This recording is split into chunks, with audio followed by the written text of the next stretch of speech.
Good evening, and welcome to tonight's All Candidates Forum. Welcome to those of you in the audience, and welcome to those of you watching on City West Community Channel 10, or online via City West. It's my understanding this is the first time we've used online technology for our Candidates Forum, and kudos to everyone who organized the technological leap. My name is Justin Coleman. I'm Vice President, Northwest Community College, and I'm delighted to be here with you just 13 days prior to the federal election. Probably not as delighted as these guys who only have 13 days left.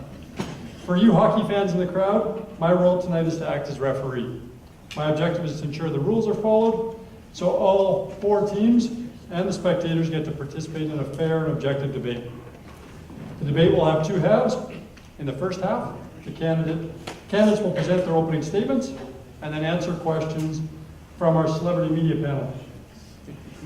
Then, after a break, we'll come back and the candidates will answer your questions and do a final closing statement. Our goal is to wrap everything up by 9:30. Just let these guys get to the bed on bedtime. And to help us meet that goal, we have dedicated timekeepers, Randy and Marlene from Toastmasters. So just as a hockey ref is helped by timekeepers, so am I by these two. They're going to make sure everybody stays right on time. Now I'd like to introduce you to our media members.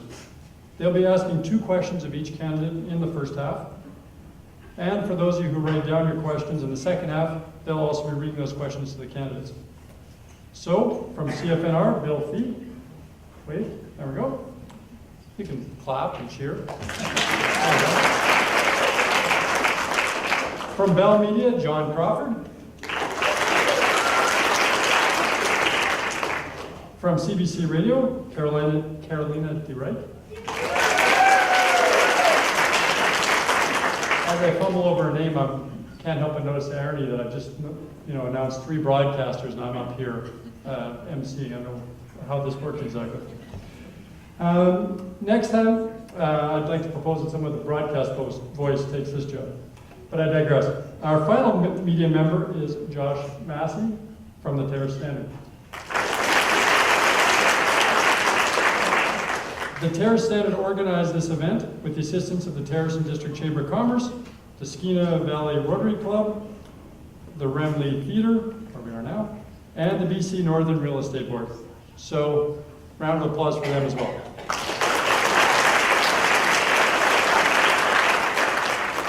And finally, it's my privilege to introduce the four individuals everyone has come to see. They're on day 64 of the campaign now, and they've done 4 of these today alone. So I think just the fact they're standing, or in this case sitting upright, is quite a feat in itself. So from the Conservatives, Tyler Nesbitt.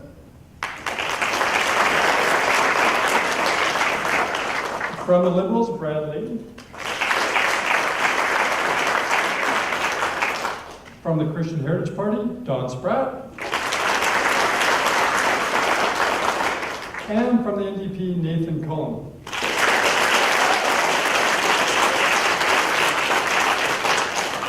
Now, I understand Jeannie Parnell was also supposed to be joining us from the Green Party, but she wasn't able to get here yet. If she does arrive, we'll sneak her in and put her fifth right beside Nathan.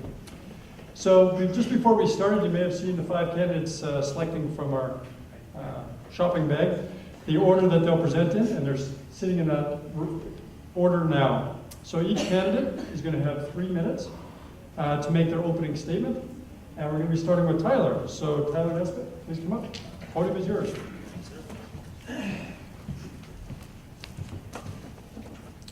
Well, thanks everyone for coming out tonight. I first want to acknowledge we're on traditional Tsimshian territory. And I want to thank the organizers of this event, the media, and my fellow candidates who I have deep admiration and respect for. So I'm in this race because I care deeply about this region, its people, and its future. I was born and raised in Prince Rupert, and after I got my degree, I moved back to the Northwest to work and raise a family of my own right here. I know that was only possible because of one thing. That's opportunity. An opportunity to work, put food on the table, and invest in my children's future. I grew up here in the 1990s. And anyone who lived here in this region during that time knows that full well, that to say the least, times were tough. Those of us who were lucky enough to stay here We're heartbroken. We watched our families and a lot of our friends move away from our communities because the same opportunities that brought so many of them here in the first place were being destroyed by the provincial and federal governments. A provincial NDP that devastated our economy and killed so many of our jobs. A tone-deaf federal Liberal government antithetical to the West, its industries, and its way of life. We cannot forget the past. We can't afford to return to the same failed policies, high taxes, high debt, anti-development, anti-job, NDP or Liberal governments. You know, this region might be on the cusp right now of substantial economic growth and activity through responsible resource development like new mining opportunities and LNG. We're at a turning point. We need to ask ourselves, do we seize this opportunity or do we squander it? So I want you to take a moment and think about what this opportunity means for our families here. Think about the parents who worked really hard. They raised their kids here. They sacrificed and they saved to put their kids through post-secondary so they could get a good career. Parents want the best for their kids. And I know that when they're proud that when their kids graduate and they take that high-paying job in Vancouver or Toronto, it pains them. It pains them to have to live far away from their kids. I know full well these parents would be overjoyed if their sons or daughters were able to get one of those high-paying jobs right here and be once again united as a family. The economic opportunities at our doorstep will unite families. It's going to reunite families. It's going to make us a have region, once and for all. And we're going to declare to the rest of the country what we already understand right here, and that's what that Northwest BC is the best place on earth to work and raise your family. I'm the candidate here who's going to make seizing these opportunities at our doorstep my #1 priority. And I look forward to getting the majority of your questions tonight. Thanks very much.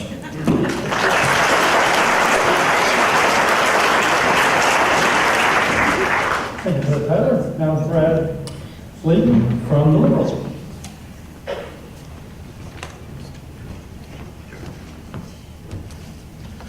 Good evening, ladies and gentlemen.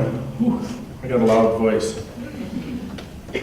My name is Brad Layton, and I'm a Liberal candidate for the Skeena Bulkley Valley riding. I was born in Golden, BC in 1966 and attended public school in Kamloops. I moved to the Bulkley Valley in 1987 and went to work for forest industry, Protect Forest Resources Limited. I started as a timber cruiser and progressed to VP of Operations in 1997. Currently in my 29th year with them. I have one daughter, 2 beautiful granddaughters, and they live in Houston. For the last 7 weeks, I've been traveling throughout our very large riding. I just got started a couple of weeks after some of the other guys here. Talking to the residents about their concerns and the issues we have in the Northwest. Our riding is huge. It goes from Bella Coola to the Yukon border, goes from Fort St. James to Haida Gwaii. And some of the things that people have been talking about are a lack of good paying jobs in some of our areas, better protection for our environment, community infrastructure needs, housing issues, local skills and trades training, First Nations concerns and issues, and many more. On and on it goes. But I think it boils down to 2 main problems. The first being our current government has stopped listening to the people and are taking us voters for granted. The second is our local MP belongs to a political party that during this campaign has not presented a plan that will help our riding, nor Canada. Both are more interested in their futures instead of yours. I believe I have the experience and the passion to make a positive difference. I've lived and worked in this riding in the resource industry since 1987.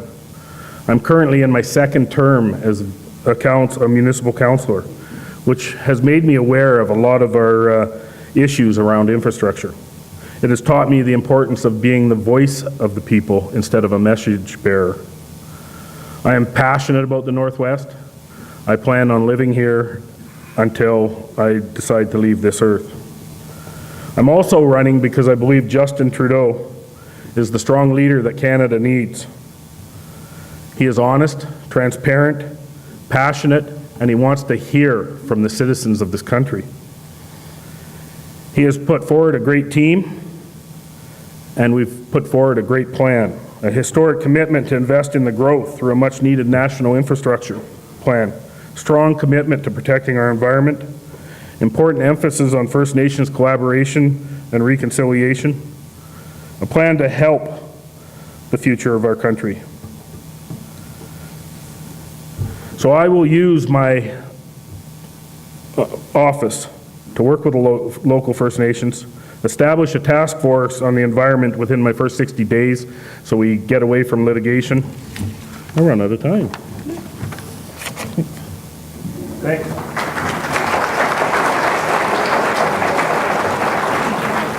Thanks for that, Brad. Next up is Don Spratt from the Christian Heritage Party.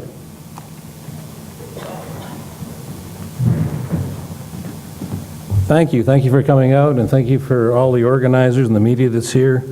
My name is Don Spratt. I'm with the Christian Heritage Party. I'm a farm boy from Saskatchewan. I moved to Surrey in 1978. Boy, that's a long time ago. I've been in church ministry for 40-some years, and I spent about 10 years shipping medical equipment around the world to third world countries. Thought you might be interested in that. The Christian Heritage Party stands on guard for the founding moral, political, and economic ideals that made Canada a great country in the first place. The preamble to our Charter of Rights and Freedoms says, whereas Canada is founded upon principles that recognize the supremacy of God and the rule of law. We in the Christian Heritage Party believe that sometimes mistakes are made and you have to go back. We hear a lot about change. We should go change to this and change to that, and it isn't always the best thing. What worked well was had by our founders when they established this country many years ago. We live in a time politically similar to in 1850, in the United States, when the big issue was slavery. It was the most divisive moral and political issue of the time. Few wanted to talk about it, except for a handful of hated abortionists, or abolitionists, pardon me. Getting my words mixed up there. They're so close. And, but they wouldn't shut up and go away, like us pro-lifers. And they were called extremists, and they were the kind of people that would disobey the awful fugitive slave law that came in back then, and they ran the Underground Railroad to Canada, conducting African slaves to freedom. So when people run out of arguments, sometimes they just start resorting to name calling. So we've seen that happen. I love the downtrodden, innocent, defenseless preborn about to be violently murdered, and sometimes because of that, I'm called a woman hater for some reason, even though I've been married to my wife for 44 years, coming in 2 days, and have a daughter and two granddaughters, just about a third one.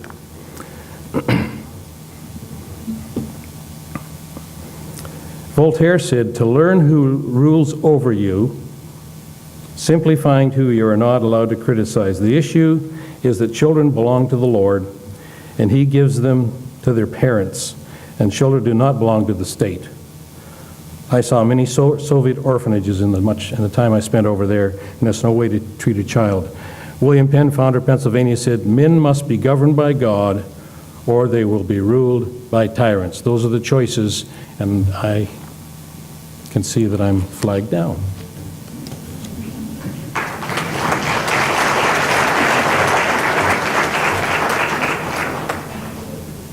Thank you for that. And our last speaker from the NDP, Nathan Cullen.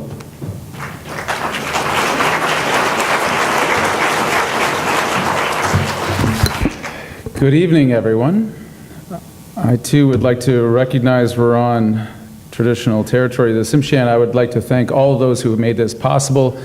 And I would like to particularly thank you for coming out and participating in this wonderful democracy we have here in Canada. Let's work hard to hold on to it with every last fiber of our being. You've come out here through waves of attack ads and cynical politics, divide and conquer, dog whistle. You've heard all the terms. You've seen all the tactics. I want to offer you a a sense of hope, because just today we were at Centennial in Caledonia hearing from the young people of this community. And I want you to know that they have an incredible sense of idealism and insight and investment into this world and into this election. The questions that came forward, I think, represented some of the best of our education system and some of the best of our community. So have hope that our young folks are not going to be turned away from some cheap partisan trickery into thinking that their voices matter a little less than anyone else's. These last number of years, I have been the Member of Parliament for this beautiful and most remarkable part of this country. It has been an incredible and distinct honor to put whatever God-given ability I have to articulating the reality for people living in the Northwest, to try to express as best as I am able the beauty and the power of the land on which we live, and the incumbent need to protect with it and work with that land. Now, we've fought a lot of fights. When folks wanted to put open net fish farms in here, we came together across party lines to say wild salmon matter to us. When Enbridge Northern Gateway showed up with all its money and all its tricks, we stood together and said, this is not in our best interest, that the risks far outweigh the benefits. And not just fighting, because we don't just fight, we're not a fighting kind of people, we like to get along. That in those conversations we find common bond, common ground, and this is the thing that our politic needs to learn larger across British Columbia and Canada. That our common interests are greater than the things that divide us. That the things that we hold dear as Canadians will unite us to make a stronger and better country, a less cynical one, and one that is much more hopeful and forward-looking. I look forward to your questions tonight, and I thank you again for participating in our democracy. Thank you.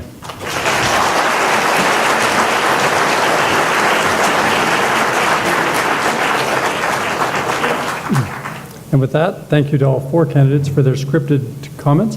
We're now going to go off the script and go to the media members to go to their questions. Now, what's going to happen here is each media member is going to ask two questions. They're going to ask one then of each candidate, then we'll go to the next media member all the way through, then they'll ask their second question. Each of the candidates has been told in advance that they have a rebuttal cards. They can throw those up, hand those out, whatever they want, if they want to respond to one of the comments made by the other candidates. That'll make more sense as we see it, trust me. After their 5 cards are used up, then they're out of luck, so there is some strategy as to when they want to use those cards. Now, over to our media members to each ask their questions. And we're going to start with Josh from the Terrace Standard. Josh, what's your first question? First question goes to Nathan Cullen. Nathan, if elected, you've promised regulations to have more fish processed on the North Coast. While admirable, how can you force an industry to change? And how can you keep costs in line to keep the industry competitive domestically and in the international marketplace? Thank you for the question. I'll keep talking until that comes on really loud. I suppose the answer to that question starts with who you think the fish belong to. And there are some in politics that say the trees and the fish and the rock, that doesn't belong to the Canadian people. That belongs to private corporations, and they take it and do whatever they want with it. And the problem with that philosophy is the results that we get, which is our economy has become a primary resource raw export economy. Whether it's oil, raw bitumen and all these pipelines, whether it's trees, round logs leaving the territory. 97% of all the trees that are exported raw out of Canada come out of this province. You think that's a coincidence? It's not, it's policy. So when it comes to fish, when you start from the place that say that these fish belong to all of us collectively, and then we lease them out, we give the permission to the companies to process them, I think processing them close to where they caught them only makes sense, and that's what will sustain our communities. I should have pointed out earlier that each candidate has 1 minute to respond. So if you hear them talk really fast near the end, that's because they've just got the 10-second warning. Now, each candidate does get to respond to each of the media questions. So if the other candidates wish, they can also respond to that same question.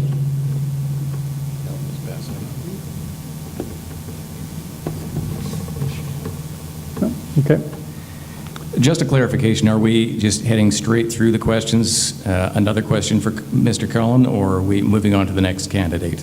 No, as I said, each candidate answers each question. So even though Josh did ask Nathan the question, each candidate gets 1 minute to answer. Oh, okay. So maybe we'll go to... Yeah, I can't believe they passed up the chance to talk. Yeah, So I can't think believe that either. Now that we have the rules clarified, I'm sure my friends will want to... Sorry, I should have clarified that to start with. So we'll go to Don next if you want to speak to that. Yeah, I can't disagree with a lot of what was said here. I think that we need to, I don't know if it can be enforced. That is a tough question because industry is pretty free and should be.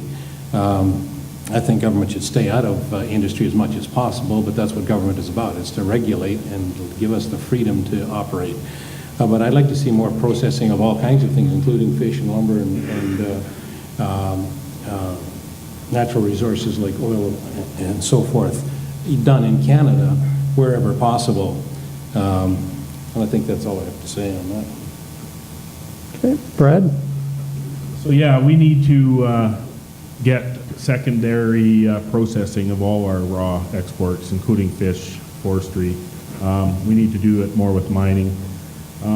Another thing with our fisheries that needs to be addressed is in Eastern Canada, the license owners have to fish. They have to fish for the fish themselves.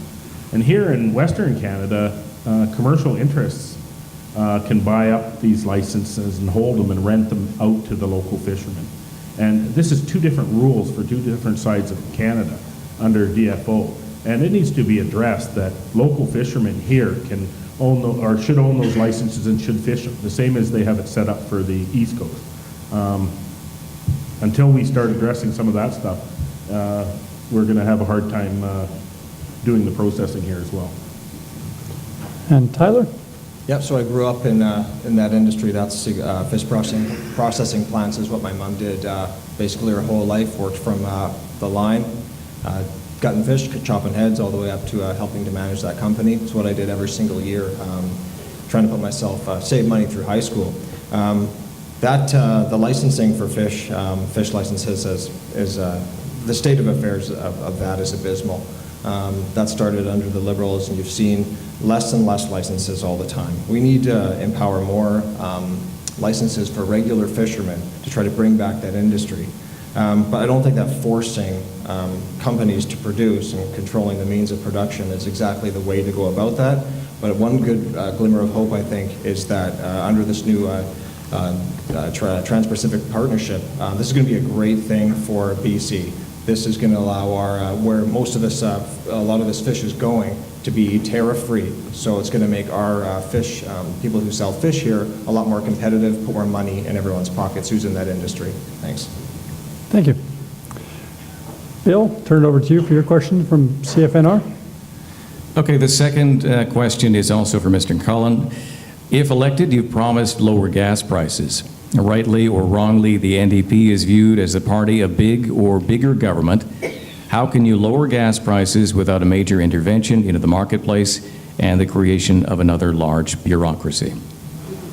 Well, let's start by prosecuting companies that rip us off. I'm not sure that creates a lot of bureaucracy. There's actually been moves time and time again by the government, but they've always been toothless, where they say that the producers seem to... You ever notice how when oil went to $140 a barrel, the liter price that we paid at the pump went up dramatically, and then when oil went to $40 a barrel, did you notice a corresponding drop in the... No. And so there's always an excuse. There's a storm in Venezuela, there's lack of processing here. The excuses are provided. I think one of the regulatory rules that a government does is that there's fair pricing in our economy. And that goes across the board. Airline tickets have been reined in when companies have abused that. I don't understand why the oil companies seem to have so much sway with government after government.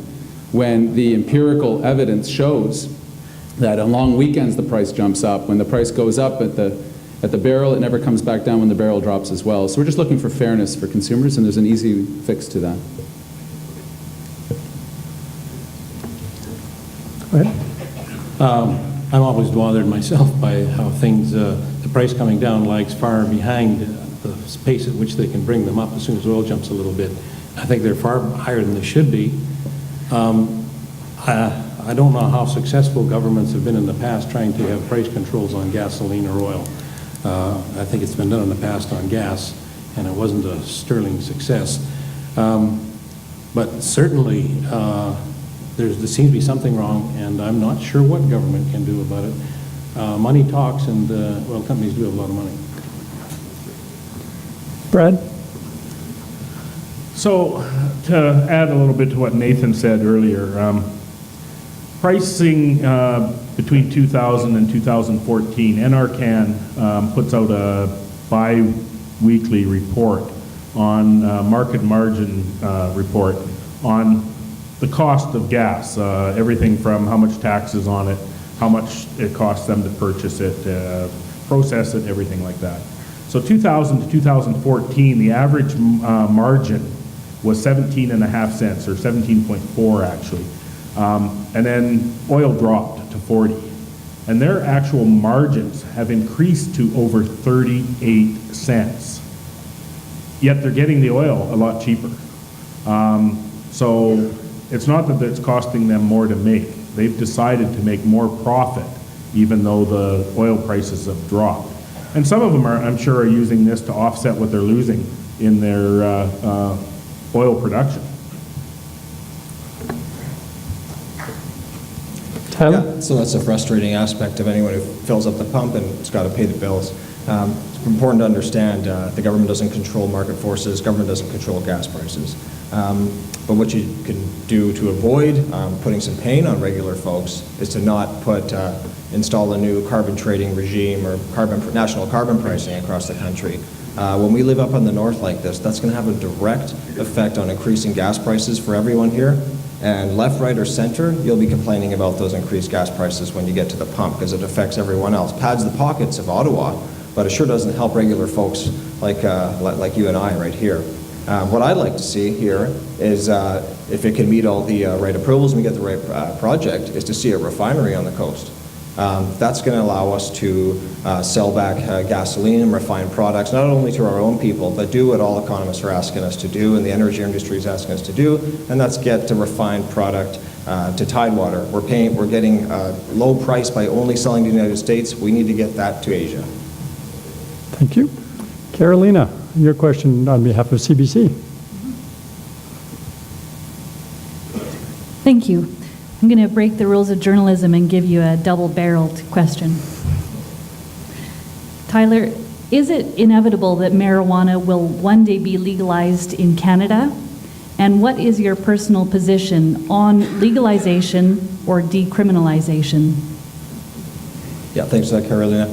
So I always start this, and you get this question more in high schools than anywhere else, believe it or not. So, I always just start this by saying this is just not a priority for myself or this government.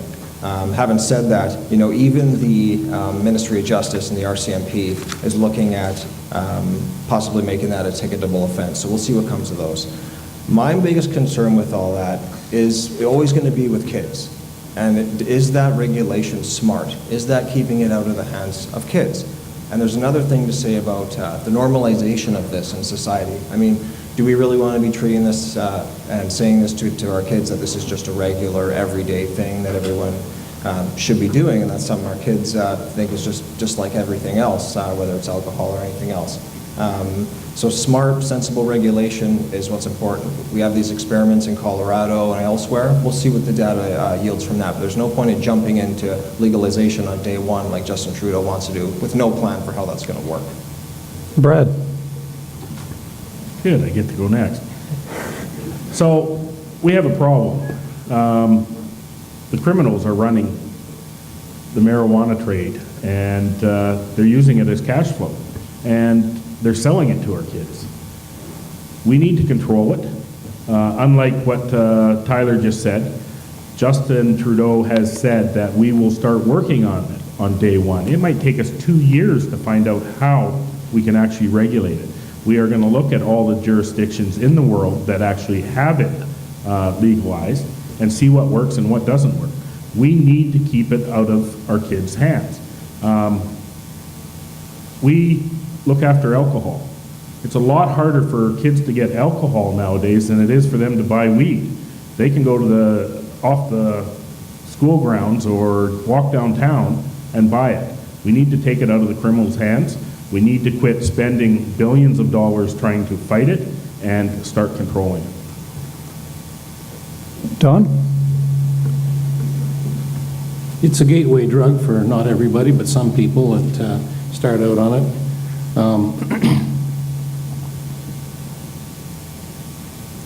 Taxing it, if the government gets involved with that, basically will make them into the drug dealers. It's strange to me that government can, for example, for years can outlaw, say, gambling, but when they get in it, then it's all right. If they can make some money. And there's talk of people that are talking about, well, the government could use the money, and I think that's totally wrong. I think government needs to step up and do a better job of enforcing, but we should maybe also adjust the way the kind of penalties we give drug dealers. So we need to address drug dealers and get them off the streets, but again, and maybe that wasn't the right way to put it, I'd like to see them moved into some other kind of treatment or something rather than just warehouse them in our jails at great expense. Okay. Nathan? Well, Brad, I think Don just called Justin a drug dealer again, and I think that's not very nice. I don't really buy this gateway thing. I don't think the evidence is maybe a gateway to lying on the couch for too long or something, but I don't necessarily, that is bad too, lying on the couch, right? We spend billions on this right now, locking people up for small amounts and possession charges. The question was, is this inevitable? Are we heading to an inevitable place where this is legalized? Our party position is to decriminalize, which is also supported by the Canadian Police Chiefs Association, which is interesting because they see the reality on the street and know that there are other crimes that they would rather be pursuing and that judges would rather be convicting people on. So I think it is important to watch what happens south of the border, see what kinds of things. Who knew the Americans would be out in front on drug reform? But such is the world. I do get a certain sense of inevitability that this is where it's moving, but I do think there is something to be said about what is in marijuana today compared to what it was even 20 or 30 years ago. We have to rein those THC levels in somehow. Okay. Speaking of reining you in. All right.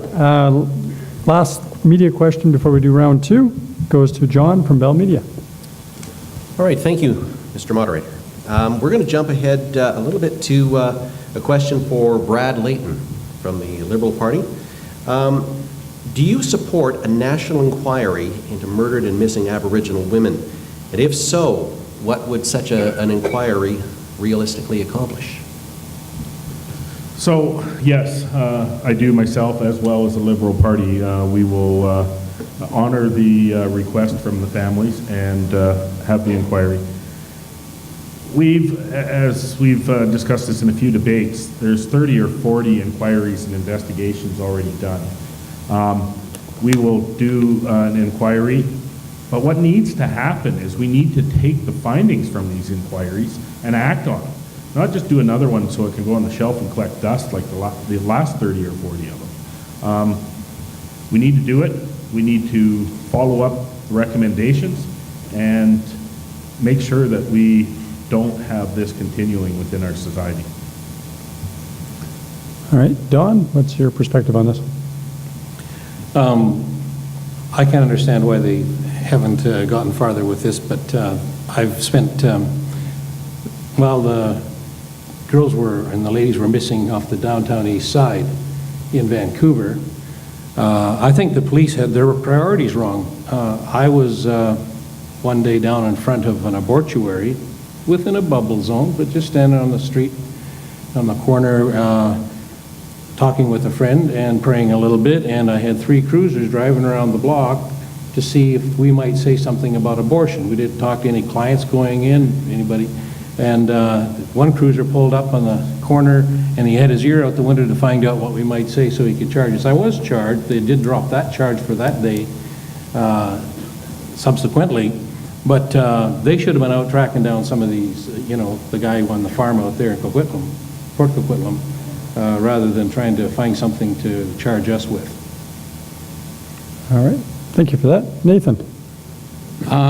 It's about missing and murdered Aboriginal women and girls. The commitment that we've made is that within the first 100 days of forming a government, we would launch a national inquiry that the families, many of whom live along this corridor, have been pleading with the government for. The government found money to have a national inquiry into missing salmon on the Fraser River, but when the Prime Minister was asked his opinion on murdered and missing women, he said it's just not on my radar to hold an inquiry.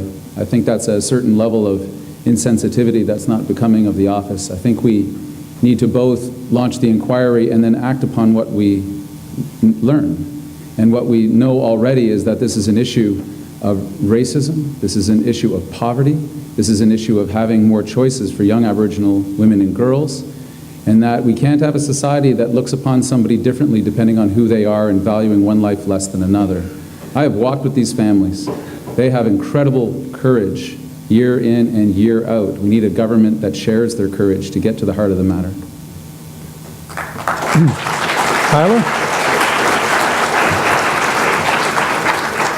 I'll start by saying, with someone with, my wife has 3 First Nation sisters who are Nisga'a. I grew up in Prince Rupert.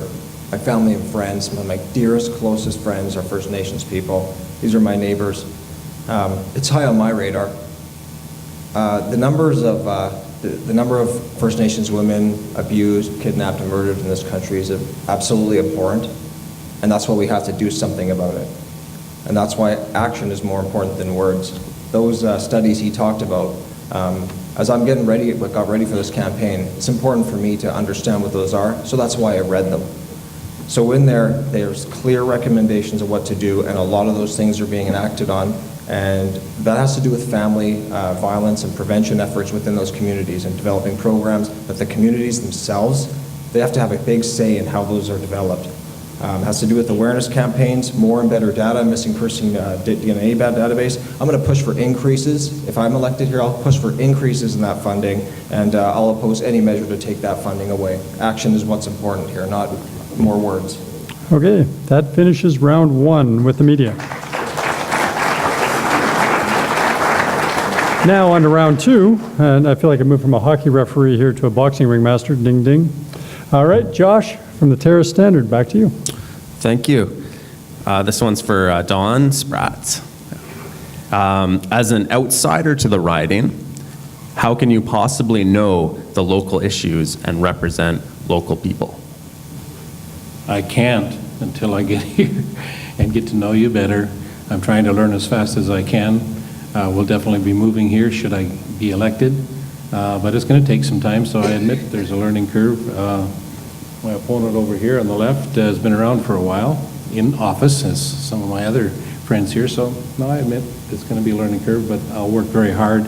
I do know a lot of the issues on a national, international level, and I certainly have to work on all the issues that are here. And I'm a communicator, and I love sitting down with people and talking in small groups, and I would certainly visit the constituency. Josh, do you want to reframe the question for the other 3 candidates? Reframe it? Yeah, well, they're local, so. Oh, okay. I don't know how I go about that, but yeah, no plans on moving. There's varying degrees of locality, I suppose. Okay, well, maybe I'll just throw it out the same way it was. Yeah, everyone Okay. can respond. Nathan? You have a free run. I'm not entirely sure what the question is. How can Don represent us? Well, if he doesn't live here, I think that was a very, I don't know what to say. I think that was a very honest answer. I think it is very difficult to come from outside. This riding is incredibly complex. It's massive. It's over 300,000 square kilometers. It's a constant education, whether it's fisheries issues, the depth of First Nations rights and title cases, the myriad of energy projects and development projects around the Northwest. But let me be fair in saying I'm not sure anybody at any point could fully comprehend all the things that are going on. I'm trying. It takes a lot of miles on the car and a lot of walking around. It's incredibly enjoyable, though. We have, I think we have in Skeena here a number of the challenges and questions that this country faces at large. Be it relations between First Nations and non-First Nations, how to have a prosperous economy without destroying the planet in the process. So I think the story of Skeena is a good one to tell, but I thought Don answered the question fairly and as best as he could, if that was your question. Tyler? Actually, we can talk about the same issue, but I've actually talked about something I hear at the door a couple times, not a lot. You know, I've heard a couple times that come up that says, you know, people giving flack, well, you know, Nathan moved his family or whatever out to Ottawa or whatever. He's supposed to live here. And I'm the first one to come to his defense on that. You know, the CBC actually did an article on what it's like for MPs in the West to go out and live and have to come back and travel so far and all that. And they used him as a case study because he said in there, you know, seeing his family, his little kids, once every, you know, well, once a day or a day and a half every couple weeks. And he said, I think his quote was, that's not the kind of father I want to be. When I say that family is the most important thing to me, I mean it. And, you know, I tell my supporters, hey, love me or hate me. I do the exact same thing because your family is your support. And so I would never discredit him for it. I'd be the first to come to his defense. Thanks. Brad? I don't know, you guys have answered it 3 different ways now. I think Don answered it fairly, being that he is parachuted into our riding. It does make it tough for him. I mean, some issues, as Nathan said, are the same across the country. Infrastructure being one of them. We are so far into infrastructure deficit that we have water systems, sewer systems, and all that failing. It's right across the country, so some issues he will know. But, I mean, it's such a huge riding that even us as local candidates, local being, I'm from Telkwa, and we've got Smithers and Rupert, or Terrace now, we are still learning our entire riding. Like, until I walked the ground in Stewart, I didn't know they had absolutely no cell service there. They've got a world port now, and they have no cell service whatsoever. It's not a choice between TELUS and Rogers. It's just not there. So we have a lot to work on. So the amazing thing is there that I think 3 of the 4 candidates actually ran over the red on a question that they didn't know what the question was. So that tells you the skill of the politicians here.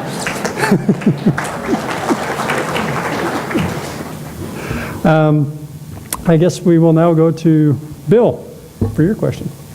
Thanks. We're on the subject of infrastructure, Mr. Layton. Let's go with that. A key plank of the Liberal platform is deficit financing to build major infrastructure projects. Should the Liberals form government, what is the first infrastructure project you feel should be undertaken in the Northwest? So first, infrastructure for the Northwest actually is each and every community has specific infrastructure needs. And it's not an infrastructure designed for just the riding. The MP needs to work with every single community to solve their most current infrastructure deficit. It will be different in each community. Telkwa, we can't build another house till we get a water tower. Fort St. James's water system is, they don't even know where some of the pipes are. There's all kinds of issues. Haida Gwaii, there's ferry issues, there's power issues. Stewart, there's infrastructure like internet and communications. It's different right across. So as MP, I will need to meet with all 49 communities plus 51 First Nation communities and have their back to do their applications for the funding that they need right now. Don, what would be the infrastructure you'd start with? Well, I'd have to agree with a lot of what Brad just said here.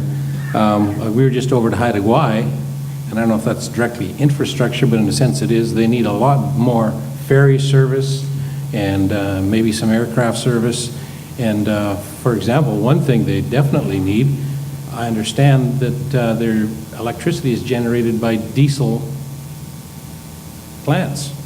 And that kind of astounded me. So something needs to be done about that for them. I don't know what exactly you need here in Terrace. I'd have to, again, have to plead some ignorance just out of honesty, but I'm a pretty quick learner. So I think every community, as has been said, would have different needs. And I don't know what kind of shape, for example, your infrastructure is in here as far as water and sewer and those kind of things. Your roads seem to be being upgraded, and they're pretty good compared to some communities I've been in. So, yeah, it's a learning curve. Nathan, what's your perspective on this? Well, the best solutions do come from the local communities, the councils, the regional districts that have the proposals in place. And at the time of the last recession, not the one we're in right now, we actually pleaded with the government because there's a mechanism to transfer money directly from the federal gas tax. And that would have been a very fast way to get stimulus into the economy. Instead, they went with the ad campaign that you saw, the arrows and the $750 million that came with. The local folks know best. One thing I would say is that probably with not the most friendly government these past 4 years, I feel quite proud that our communities have been able to bring more federal dollars into this riding than any other opposition riding in British Columbia. That's because we fight hard for the projects that we believe in, and we understand the system. One thing I would say, there's a real bias in the way infrastructure grants work in this country away from smaller communities. The Kelownas and Victorias, Prince George's even, have a great advantage over places like Terrace, and we need to level the playing field and help with the actual grant process because we can't even access much of what's out there. Well, last word to you on this one, Tyler. So infrastructure is a big deal to me. I work in infrastructure, work for highways, and I understand the importance of that. So I'm pleased that the government's is initiating the largest infrastructure investment in the nation's history, $53 billion over 10 years. We're the ones who actually doubled, indexed, and made permanent the gas tax fund. So what you really need to have is an MP who listens to those communities, takes their proposals and what they want to do for their communities to the federal government, who can deliver. So if you have someone at the executive table, well, then you can bet you're going to have a lot more clout to deliver results for people here. And I will also say each community has its own needs, and especially if we're going to be doing these big things here with LNG or whatnot, you guys are going to need your share of things. And might get in a little trouble getting involved. I'm not supposed to get involved with provincial politics, but with your resource benefits allowance, when you get promised something, I think it's important that government delivers on that. So I hope you get it, and I'll fight for it. Thanks. Oh, we got a rebuttal, our first rebuttal. All right, Brad. We got to start using them. So Conservatives originally announced $65 billion. Now it's down to $53 billion, and how far it's going to go down. I just wanted to add a few more facts that I didn't get time to because of this. 50 to 60% of our services that are provided to us as citizens come from our municipalities and our regional districts. Yet our municipalities and regional districts collect between 8 and 12% of the taxes that are collected in this country. And the only way we're going to get this infrastructure done is government stepping up big time. So Liberals adding 60 billion to the 53 billion, which used to be 65, so we were going to have 125. But the only other option is for municipalities, and me as a councillor knows this, is to raise taxes to get this done, because it's not going to get done by a genie during the night because somebody wishes it. And now is the time to do it while we have workers that are out of work that can do the work for us, and while the interest rates are low enough that the feds can afford to help us. Got to catch up there. Oh, prize to Josh for. I got a rebuttal here. Yep, Yeah. Go ahead. Yeah. So, well, let's look at the historical context. What's the Liberal record on infrastructure? Abysmal. We invested 3 times more than they have in infrastructure. All they have done is said, well, we'll take what you guys do, and it's election time, so we'll just double it. And it's easy to promise that, isn't it? But and how they're going to go to pay for that? You all know how they're going to pay for it. Going to increase your taxes. They're going to increase your CPP, going to increase your EI taxes. Average worker making 50 grand is going to get $1,500 chopped off their paycheck. So, and also, their part of their infrastructure plan is so large because there's a huge component of this. It's not roads and bridges and water systems. It's something called social infrastructure. You know what that is? That's big bloated central government social programs that they haven't costed yet and know how that's going to function. We don't even know what those are yet. So we're all for infrastructure because we're the ones who have actually invested in those things. All right, no other rebuttal cards? We'll go to Carolina from CBC. Well, it seems natural to bring up the LNG question when we start to talk about infrastructure in the Northwest. So, to all of the candidates, starting with Nathan Cullen, do you support a liquefied natural gas industry developed in the riding? I think it's possible to do well. The doing it well piece seems to be a struggle for the current government, in the sense that the project that's most out in the lead and getting the most attention right now is Petronas, which wants to build just south of Prince Rupert on Lelu Island and Flora Banks, which, if you know fish, is a place, would be the least likely place you'd want to put a big industrial project. And for a couple of years at least now, I've been pleading with the company and the feds to say, why don't you pick a different spot where you run into a lot less hassle? The Malaysians were, as one said to me at the end of one of our meetings, look, we put a pin in the map. And I said, well, good for you. Working with local communities is essential, and having the support of the broader community to know that whatever environmental assessment is being done is actually an environmental assessment as opposed to what we have right now. The Conservatives spent years gutting that exact process and then want people to just have confidence in it. That's not the way it works in the world. We need a better assessment process so the projects are properly evaluated so we can have that confidence again. Tyler, we'll turn to you for Conservatives. Some things are black and white. The NDP does not support LNG. Thomas Mulcair does not support that. The base of the party does not. You know why they don't support it? Because they don't support the means to get it. They do not support fracking, which is where that gas comes from. It's just a very simple thing. And it always comes down to this. When they got to make a choice on one of these things, and it comes down to it and you got to decide, what do? Well, they say, if it's not one thing, it's the other. Oh, it's the assessment. Oh, it's the location. Or it's something else. What do you know? Every single First Nation along the line of that route, on that one project, besides one, has it made benefits agreements because they understand what this is going to do for their people, what this is going to do for jobs, for revenue, for their people.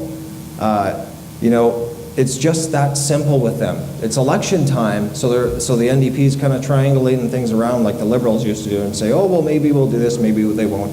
No, they will not. You want someone who's going to help bring LNG here? The N in LNG is for Nesbitt. I'm the guy to do it.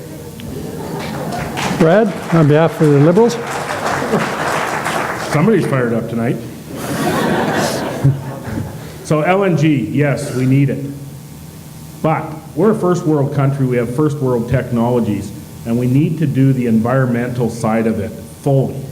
The Conservatives think you have to decide between your environment or the projects, and we don't have to. I truly believe in our society in Canada, we can do both, and we need to.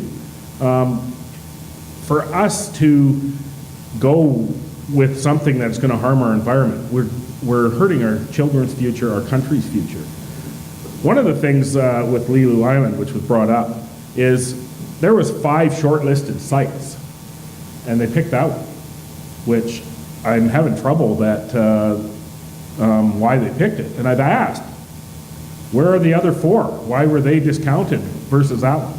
Until we get those kind of answers, which we haven't had any transparency in the assessment process, how are we to know if the assessment project or process is good? Don, last word to you on this one. Me? Yep. Okay. I think we need to get LNG to market. There's a tremendous market in the world for LNG. In Richmond, I think it's in Richmond or Delta, I think it's in Richmond, very close to the river. There's an LNG plant that's been there for decades, and I've never heard of any problems over there. Although we need to make sure we protect people. If they do blow up, they can do a lot of damage. So we need to protect people first and the environment. I think these things can be done. It's not a perfect world where you can eliminate every possibility of an accident or mishap, but I think it's something can be. Now, Tumbler Ridge is just crisscrossed with wells and lines. There's a lot of natural gas in BC, and it would help BC to get those to market. We just got to do it safely. First rebuttal from Nathan. You know, I wish the Conservatives had the same passion for wild salmon and for creating clean technology and for dealing with climate change and all these other elements. You get this 1950s look. It's the economy or the environment. It's a job or clean air and clean water. You got to pick. And what we're going to do is we're going to gut every part of the Environmental Assessment Act. We're going to take fisheries habitat, fish habitat out of the Fish Act, because obviously fish don't need habitat protection. And then we're going to put a gun to your head and say you got to pick. That is exactly not the way to develop an economy.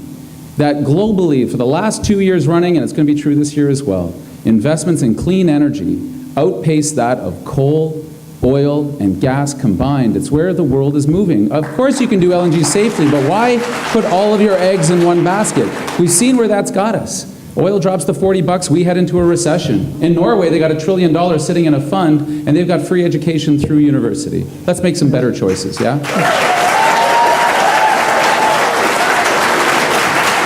Tyler would like to rebut. So green energy. So Canada invests $1 billion a year in green energy. If you want to be like Norway, well, you can enjoy your 25% GST and your 40% income tax. And the NDP would never support the kind of oil and gas extraction that Norway does in the first place. They would never support that. It's all offshore. So, you know, I just find it so interesting. You have a party here now that's saying, well, we want to do these things, but only if they're done the right way, the assessment's been gutted and all that. You have a party and an MP here who's, how's he built his celebrity across the country? By bringing jobs back here or by opposing energy projects? I want to be known after 4 years of doing this for helping to bring benefits for people. And if you care about climate change, read the studies about the easiest way and most clear and concise way to reduce greenhouse gases across the world. Let's ship a fuel, LNG, that burns half the GHGs that coal does. Let's get them off coal and start polluting our air. It's that simple. Brad, would you like to step in on this one? Yeah, quickly, we have a Conservative Party that says choose one or choose the other. But we have an NDP party that didn't answer the question. He told us the dangers, but I'm hoping in one of his next answers he'll take the time to say whether he actually supports us getting the jobs with LNG here. All right, so the final media question to John from Bell Media. All right, this question is to Tyler Nesbitt. Mr. Nesbitt, before you became your party's candidate, you expressed strong opposition to the closure of the border at Stewart between midnight and 8 a.m. Now you are the Conservative candidate. Do you favor the current situation where the border is closed, but people can get through by calling a border agent at another crossing? What I said from the get-go, I'll still say today. What government should never do is never inform their citizens in the proper way. So I don't change my tune on that at all. That's an interesting, that's such an issue for Terrace, because when I go to Stewart and I talk to the people there, all they want is a sensible border. So I asked the councillors there, I asked the mayor, I asked the residents there, and all they want to make sure is that they have free flow of people there and that emergency services are going to be able to get back and forth. So I said, what if we did that? What if, because it's their input that matters, it's not us in Terrace, it's what do they want to do. So if we kept that border the way it was right now with that telephone system, would you be comfortable that their only concern is those emergency vehicles? So I think it's a good way to go forward. Remember, we didn't used to have a border there in the first place. I'm still sort of not sure why there really is one there. It's not a security thing, and we're the party of security issues. So I'd be comfortable going forward with that if that's what they want. It seems like they're comfortable with it. Okay. Brad, your thoughts on this? So yeah, I met with people both in Hyder and Stewart on this issue, and right now with the call in, it works. The way it was before they were allowed to call in is they were basically locked in their bedroom at a certain time at night, and the ambulance service only runs 6 days a week, so they had really concerns about people getting hurt. And most of the people that are in Hyder, which isn't a lot of people, work or own businesses in Canada and work out of Stewart. So it was a concern. I've also heard that, and I don't know whether it's true because I haven't been able to get an answer about it yet, is that they've heard that there's a $3 million new building going in for the border crossing, yet we're cutting $200,000 worth of border crossing people. And Hyder recognizes, they said the reason there is one there is because they used to sell us too many cigarettes and too much Everclear when we went and got Hyderized. So they understand why it's there, but are we spending money wisely? Don? Never been to Stewart. First time I ever heard about this issue, so I plead ignorance again, being from Tumbler Ridge. But I have had experience trying to get across the Canadian border out of Montana, and about 3 times this has happened to me where I thought I could get across the border. Oh, that's not open right now. That's closed at 10 o'clock at night. So I had to go drive hundreds of miles further east to cross at Plentywood, Montana, where they had an open border 24 hours. And that was just a year ago spring here. So I think that money should be spent on staff to keep these borders open to serve the public rather than buildings maybe, if you have. Last word to you, Nathan? Well, when we heard this, they were locking people in at midnight till 8 in the morning, our American friends. And so we got into it. I held a couple of community meetings on both sides. If you want to have an interesting Friday night, hold a community meeting in Hyder, Alaska. That is a fascinating process. But we were able to get this sort of half-wave thing where you pick up a telephone and you phone the Yukon and say, I'm crossing the border now. And they say, okay. And I tried it a month ago. It works okay. But I think the question was about 2 opinions. That when Tyler was a candidate, he said this is wrong.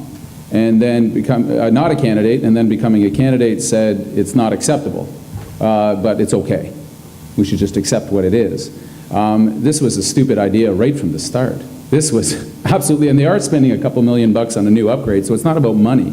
It's just government having no clue how to use a map and realize that there are Americans on the other side that had no other way to get out except over the Canadian border. And let's be better neighbors than we've been so far.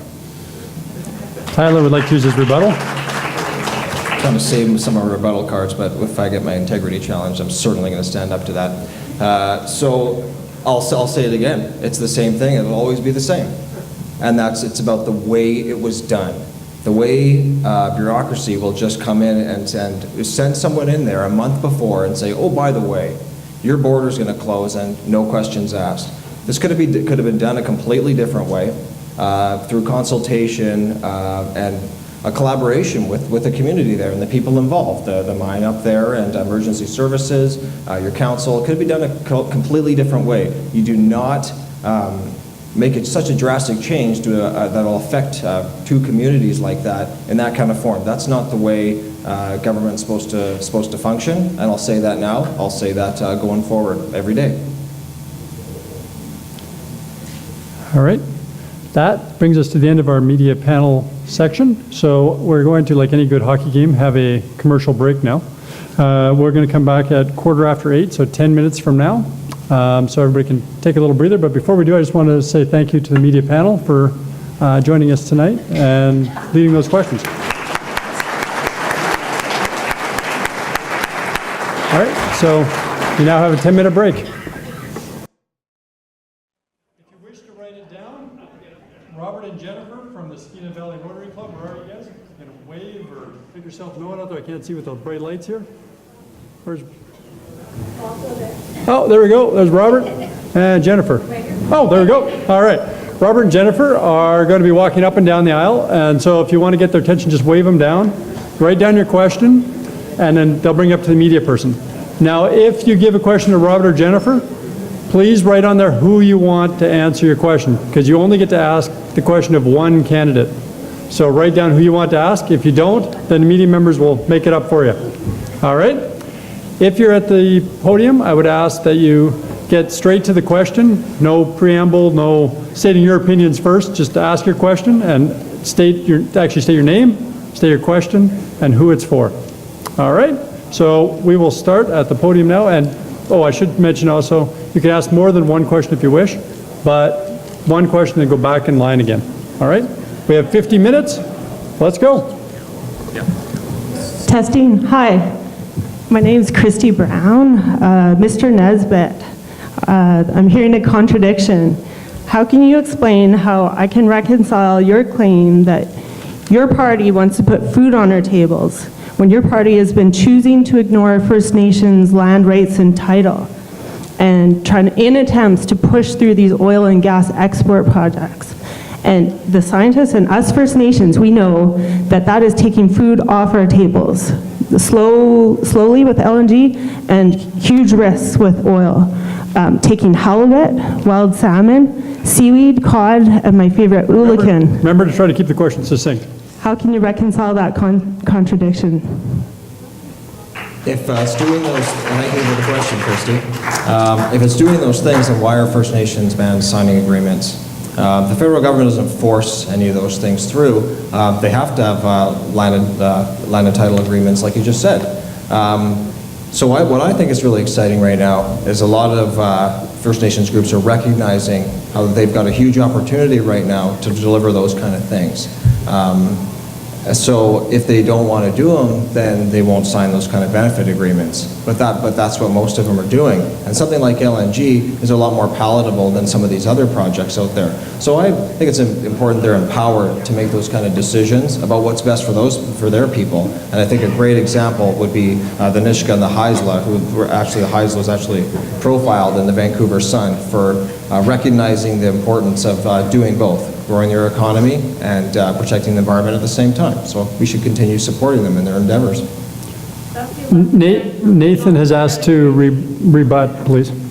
Yeah, there's got to make a big distinction between something like an impact benefit agreement that's signed with a band council and a First Nation agreeing to a project. Those are anybody trying to confuse those two things will end up where the federal government always seems to end up these days, which is in court.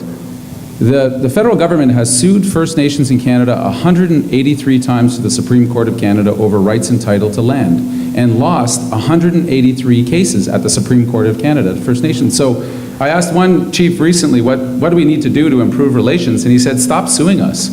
Now, that's a pretty good start. So your question was a fundamental one, which is how we make these decisions together, right? And the place that you start with is respect. You don't bring in a bill like C-51 and start calling your own people radicals and enemies of the state for having an opinion and for standing up for their community. That's where you start with respect.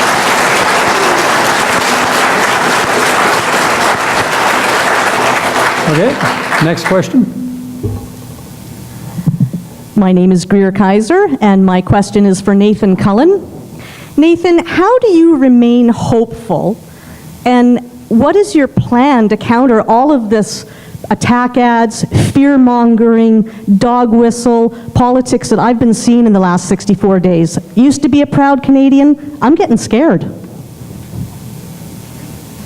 Well, the Conservatives hired this Australian guy, to come in and do what he's done with other governments. He did it in England and Australia, which is when a Conservative government gets in trouble, they hire this guy. And he comes in and does race-baiting politics, basically. And 3 weeks after they hire him, now we're talking about two women who want to wear a niqab to a citizenship ceremony instead of the economy, climate change, Mike Duffy, the Senate's like, this distraction-type politics is desperate and is also, I worry, effective. Because it does give you this emotional charge and people's attention is drawn to it. There are days when I'm not very hopeful because I see the state of affairs and the grinding the politics into the mud. And then you hang out with the school kids like we did this afternoon, and you see how powerful their convictions are and how much they hope for better. And just hang out with them more is usually my strategy. And they always bring it back to first principles. Thank you. Next question. Step up to the podium. Please state your name. Marianne Shannon, question for Nathan. The Conservative government has lost $4 to $8 billion yearly by failing to charge carbon pricing on emissions in the fossil fuel industry, and takes billions yearly from our taxes in support of corporate welfare to the oil and gas industry through tax breaks, subsidies, and grants. This money could have been used on renewable energy products Can you and get to the children in question, please? poverty. So instead, we are getting increasing long-term environmental impacts from these very corporations. The Conservative Finance Minister believes we should leave the debt to our grandkids. How do you feel about passing on the fiscal and environmental debt to our grandkids? So it was raised a bit earlier about this idea of putting a price on carbon, and you heard the fear-mongering stuff. The Conservatives used to campaign on putting a price on carbon. I don't know if you knew that. Yeah. 2008 and 11, that was in their platform to have a cap-and-trade policy, because there's a fundamental principle in good governance that says the polluter must pay, right? And instead, what we've been doing for the last, well, preceding Harper, we've put more than $1.3 billion per year as a direct subsidy into oil companies' pockets. You know when they say, Harper says, you know, we want to put more money into your pockets, he means some groups a little more than others. I don't think Shell and Esso and some of the wealthiest companies on the planet needed that subsidy.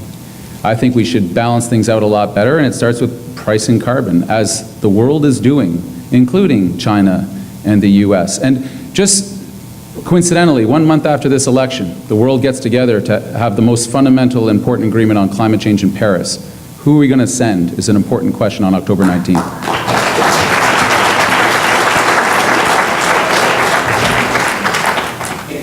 Good evening. My name is David Menzies. I have a skill testing question. Yes, for Mr. Nisbet. Tyler, I wonder if you can name one single advanced industrial country on planet Earth that does not conduct a detailed census on itself.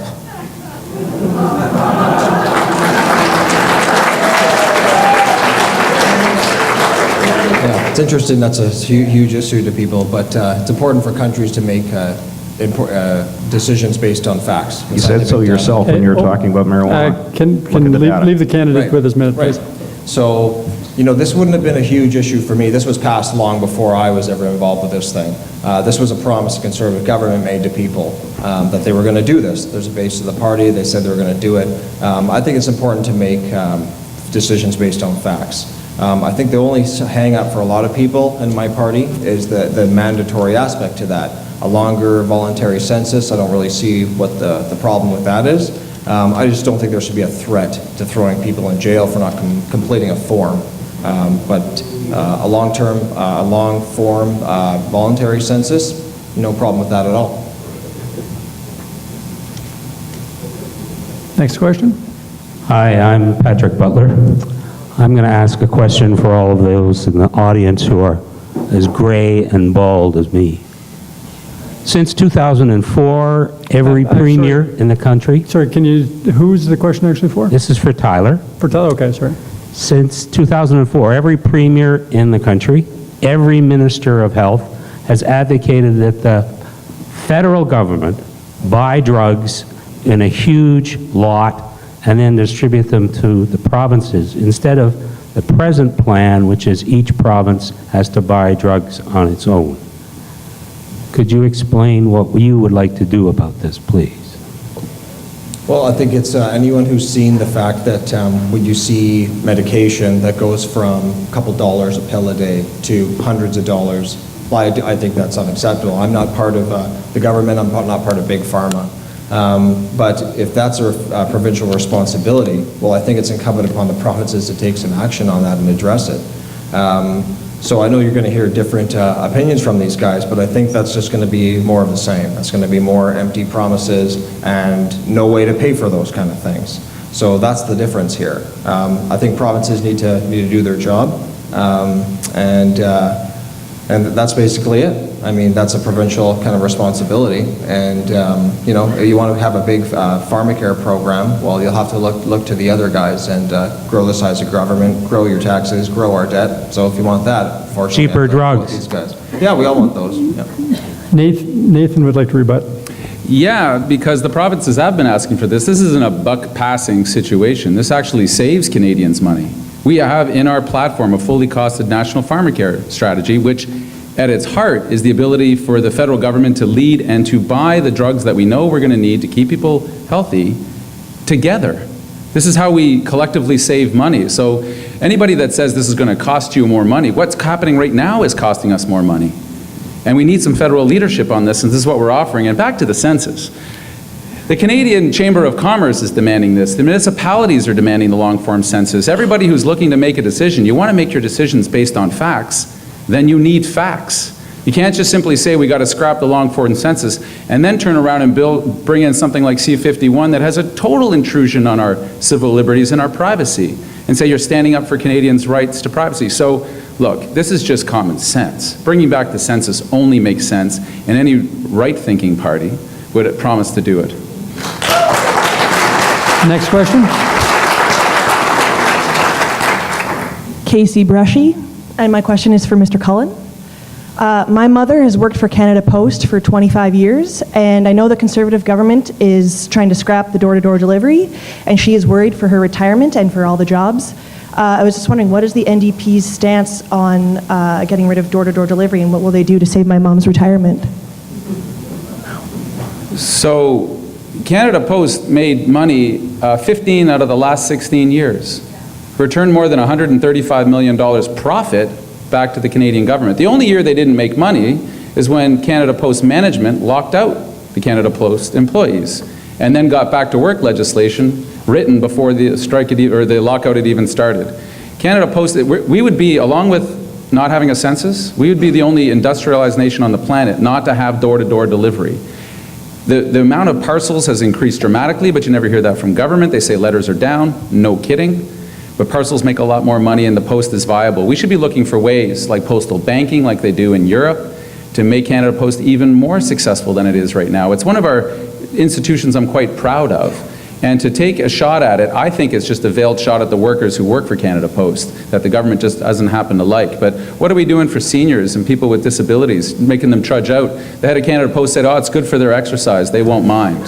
That's pretty insensitive. We'll get the Post running again. Next question. Thank you.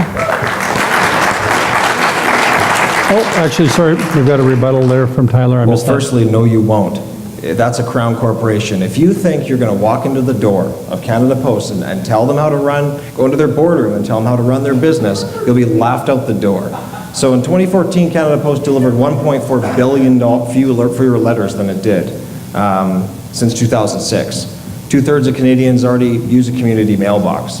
So Canada Post has to balance its finances, as any business does, without becoming a burden on taxpayers. And the surplus thing, you know, without the special pension relief that the government provides them, they would have had to make a payment of $1.4 billion in 2015. It's going to cost $500 million a year to reinstate that. And just like the Senate, just abolishing the Senate and Canada Post and whatever else these guys are promising, it's empty promises, but you just can't deliver them. They're making false promises. Okay. Next question. Michael Prevost, this question is for Mr. Nesbitt. So in February 2015, the Supreme Court of Canada unanimously ruled that consenting adults who are living with enduring and intolerable suffering have the right to ask their physician to end their life. Further to that, the Supreme Court of Canada had given 12 months for the government to respond with legislation. What has the Conservative Party done up to this point? I'm not in the government, so I don't know what they're doing, but what I can tell you is you know exactly what's going on. You said it exactly that. So that's been undergoing a consultation process by a panel of experts. When they come back with their recommendations, the government, whoever that is going to have to act on those. This is a really emotionally divisive issue for a lot of Canadians. Emotionally charged, emotionally divisive. It's important to note, you know, in 2010, this was voted on in the House. This is when we had a minority government. And what happened? It was voted down. So the Supreme Court does what it does, as it does these days, and that's legislates from the bench, forces the government's hand to do things. So after these recommendations come out, that's exactly what they'll do. And you can expect to see the same kind of multi-party approach to this thing, I think, as you did before. Don has exercised his rebuttal here. Well, I think What's really wrong is that the Supreme Court of Canada has stepped beyond its bounds. And it's supposed to be we, the people, through our elected representatives, do the legislating. And the courts strictly stay to interpreting the law, not telling Parliament or legislatures what they're going to have to do and what kind of laws they're going to bring in and the terms of and the parameters of what those laws are. That's not democracy. If that's what it's going to be, why don't we just get rid of the Senate and get rid of Parliament? We're irrelevant then. We've just got a super 9 lawyers in Ottawa in the Supreme Court that are dictating to us what kind of laws we've got to have. It's totally backwards, and that's something that the CHP would work to correct. Okay, next question. My name's Mo Naguib. This question's for Don Spratt. I understand that you're from the Tumbler Ridge part of the province. What do you think of Stephen Harper's abuse of the temporary foreign worker program to displace Canadian workers in favor of Chinese workers? I need a mic, though. I drive down the street or walk down the street, and there's people moving out of houses. They were walked away from, bought houses for maybe $200,000, $300,000 when the market was up, coal was moving fine, and now they're out of work and they're leaving their trucks behind and their houses.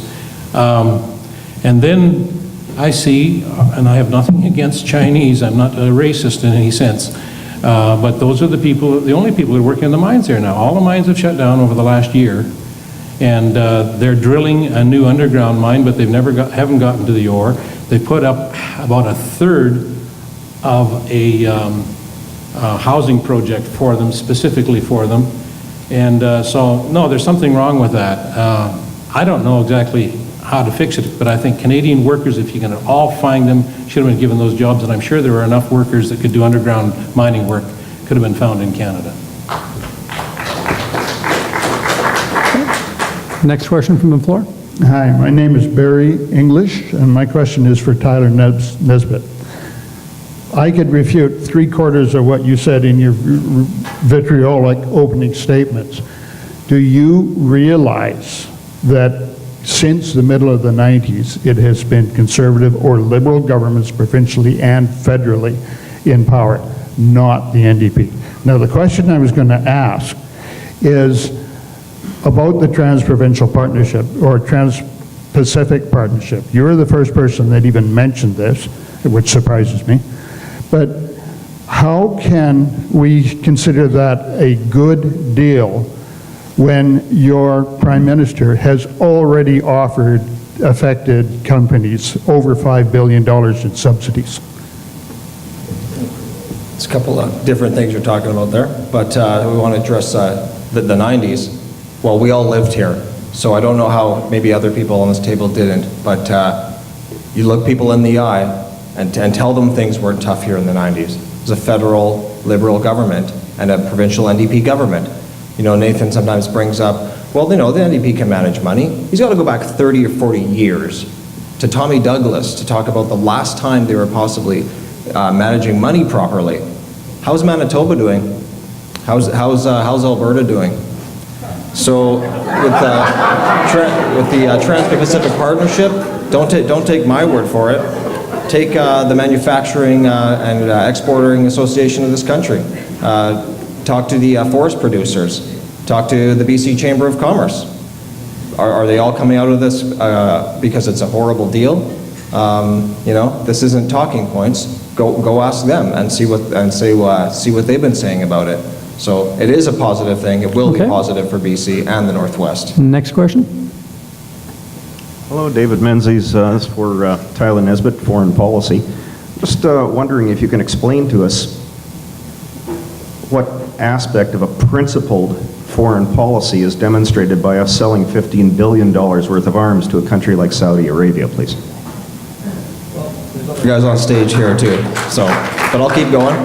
Like I said in the beginning, I knew this was it's a firing barrage, and that's just fine.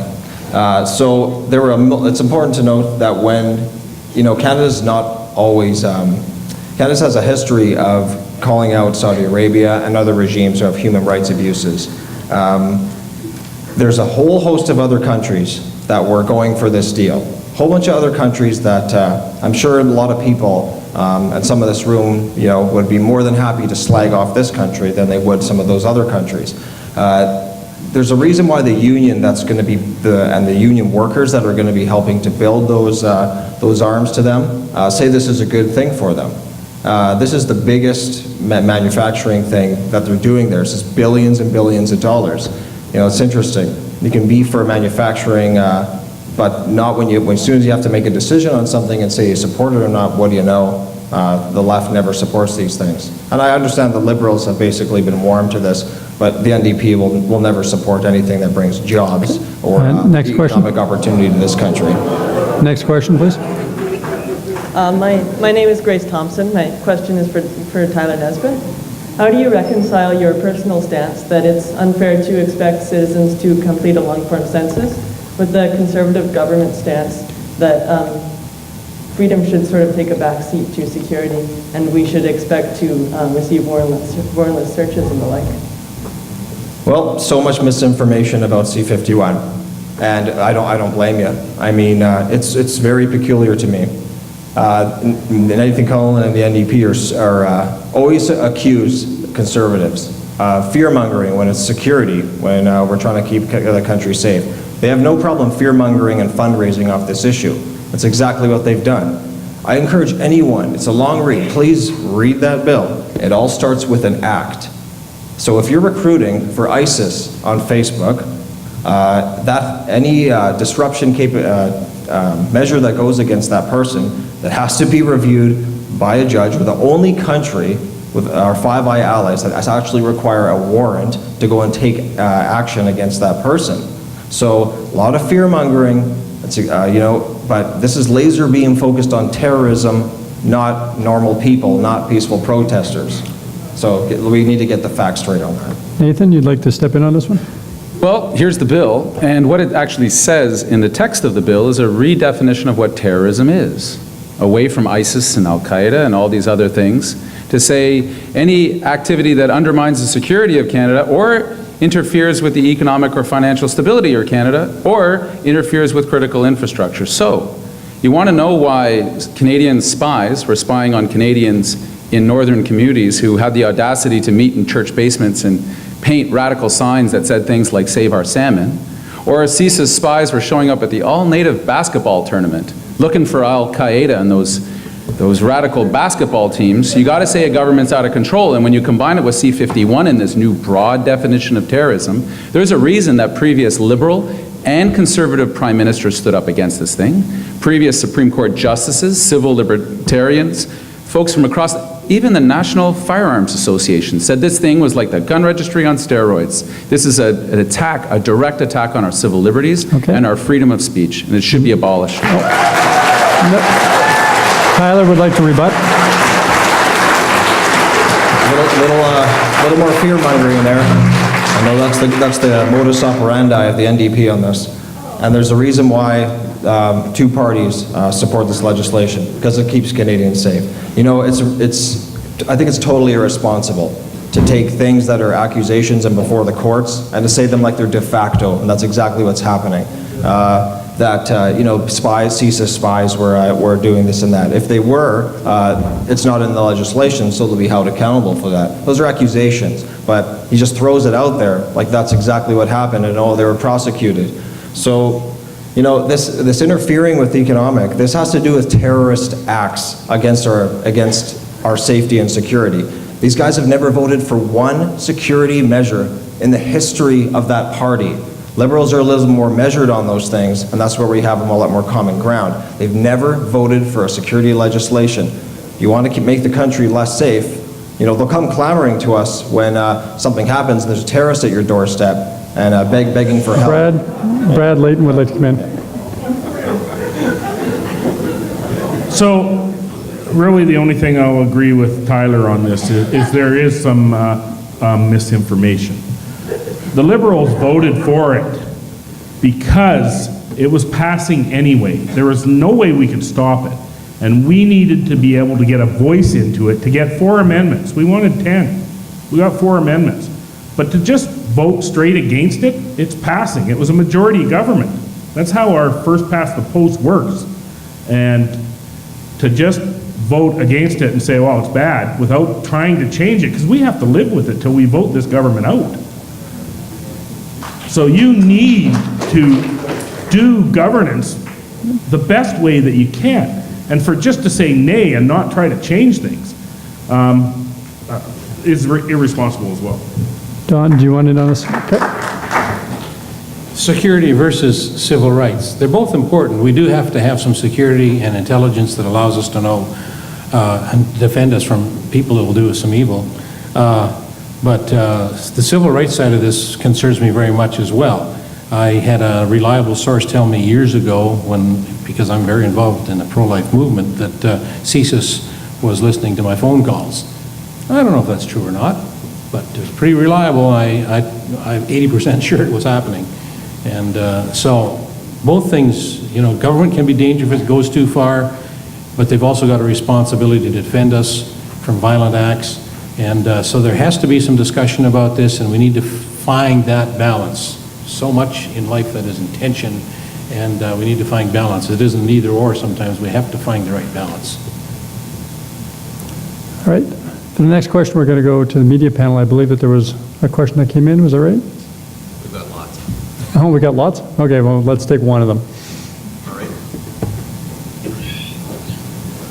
All right.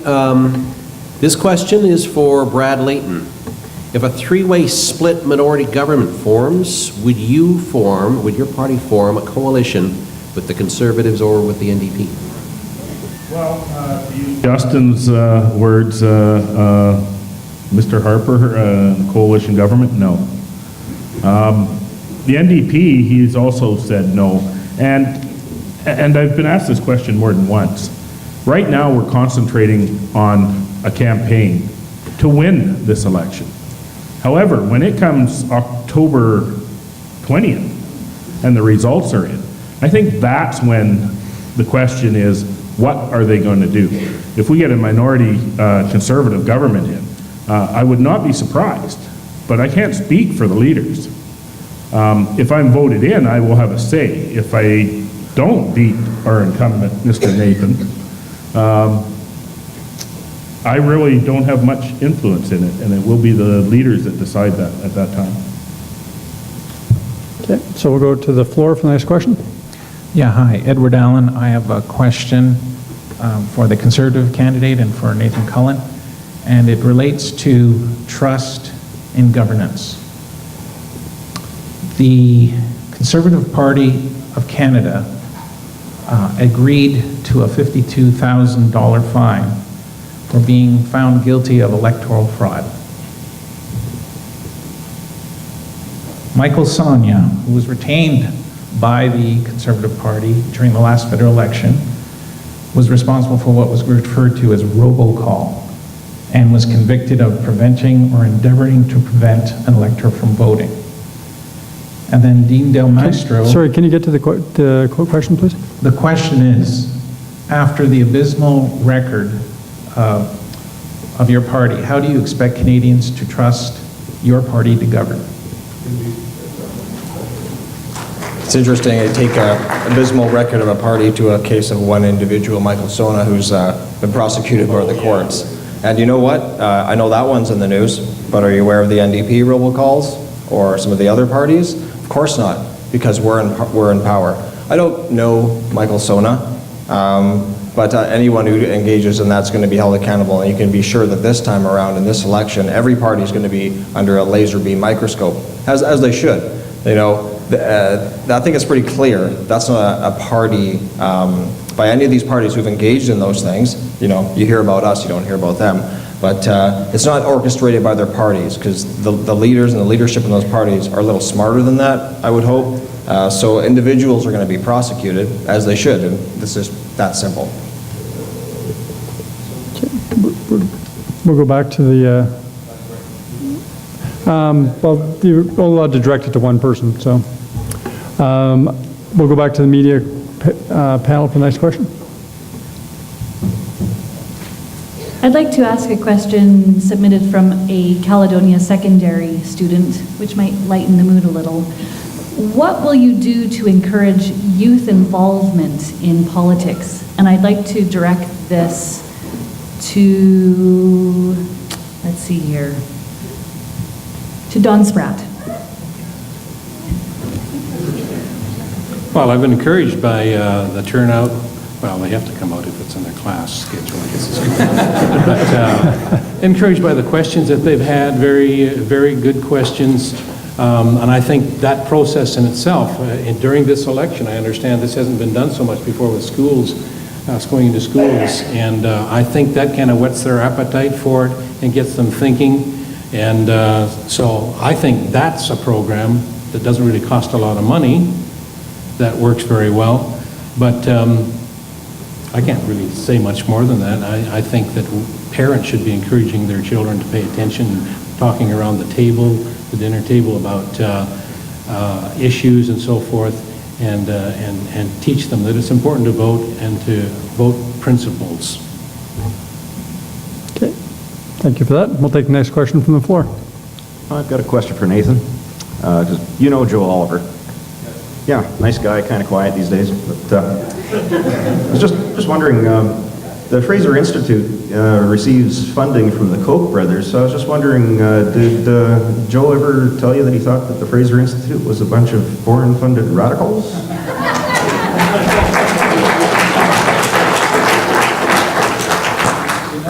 notice there's been a bit of a pattern in the behavior of who gets audited for their charitable status. If you stand up for the environment, you're working with First Nations groups, suddenly you got CRA knocking on your door. But the groups that are of the more conservative bent, Fraser, which also receives lots of foreign money, I think the Koch brothers would be the very definition of a foreign-funded radical. What I would say is that the concern we have is politicizing the CRA, the Canada Revenue Agency, and putting a chill effect on civil society to not want to raise their voices and do what civil society needs to do, which is challenge power, whatever stream you come from in the political spectrum. Back to the integrity question, the Prime Minister's spokesperson is led away in handcuffs, and Michael Sona used the Conservative database, as did others, and gone to jail. And there's a joke going around Ottawa that Harper came in to clean up corruption and fix the economy, and I guess now all he's got to run on is his charm. I kind of like that joke. We'll go back to the media table for the next question. Oh, actually, sorry, Brad would like to step in on that one. So we've seen a long list of what Mr. Harper and the Conservatives have done. But I want to make sure that everybody remembers that even though the NDP hasn't been in power, we still have approximately $4 million that are unaccounted for or haven't been paid back. We have unions that are actually housing within or doing their work within tax-paid offices. So we need to think of it all. And Liberals in the past, and that's one of the reasons I'm running, is if the government has promised something, or if they are doing something that is illegal or bad or any of that, I'm tired of it. And as a representative, as an MP, you need to stand up and say when it's wrong. Honesty, transparency, we need to do that. And, Liberals, if they start doing stuff like they used to do under Justin Trudeau, I probably won't last long. I'll probably get kicked out because I'll start screaming loud. Okay, we'll go back to the media table for the next question. I have a question here. It is addressed to Nathan Cullen. It comes from the Terrace chapter of the Council of Canadians. It's quite a long preamble. I'll try and cut it down a bit. It says, in Canada, it is common that we elect our leaders with only a minority of popular support. For example, it says Mr. Harper won with only 37.6% of the votes of Canadians in 2011. The question is, will you commit to introducing electoral reform to ensure every vote counts in future elections? And if so, what kinds of change would your party implement? Context, we're one of the only democracies in the world that still uses first past the post, a system in which, as was rightly put in the question, a party can win 38% of the popular vote and yet get 100% of the power. And where this leads to, by the way, is that parties can more narrowly target, as we're seeing right now, only certain segments of the population because they know they only need them to get that power. Because only 60% of people showed up to vote last time. So 38% of 60%, so we're around a quarter of the voting age population. And all the messages and all the policies start getting directed more and more to smaller and smaller groups, and that's not healthy for anybody. I think we need a mixed member proportional system. Our party is committed to bringing that in. So this is the last election that we run first past the post. We invented this system before we invented the light bulb. I think it's due for an upgrade. It also seems to me that it's an okay outcome of such systems that it leads to parties having to work together more often. I don't think there's anything wrong with sharing ideas. No one party has all the solutions that we need to face the challenges that we have. Okay. Next question from the floor.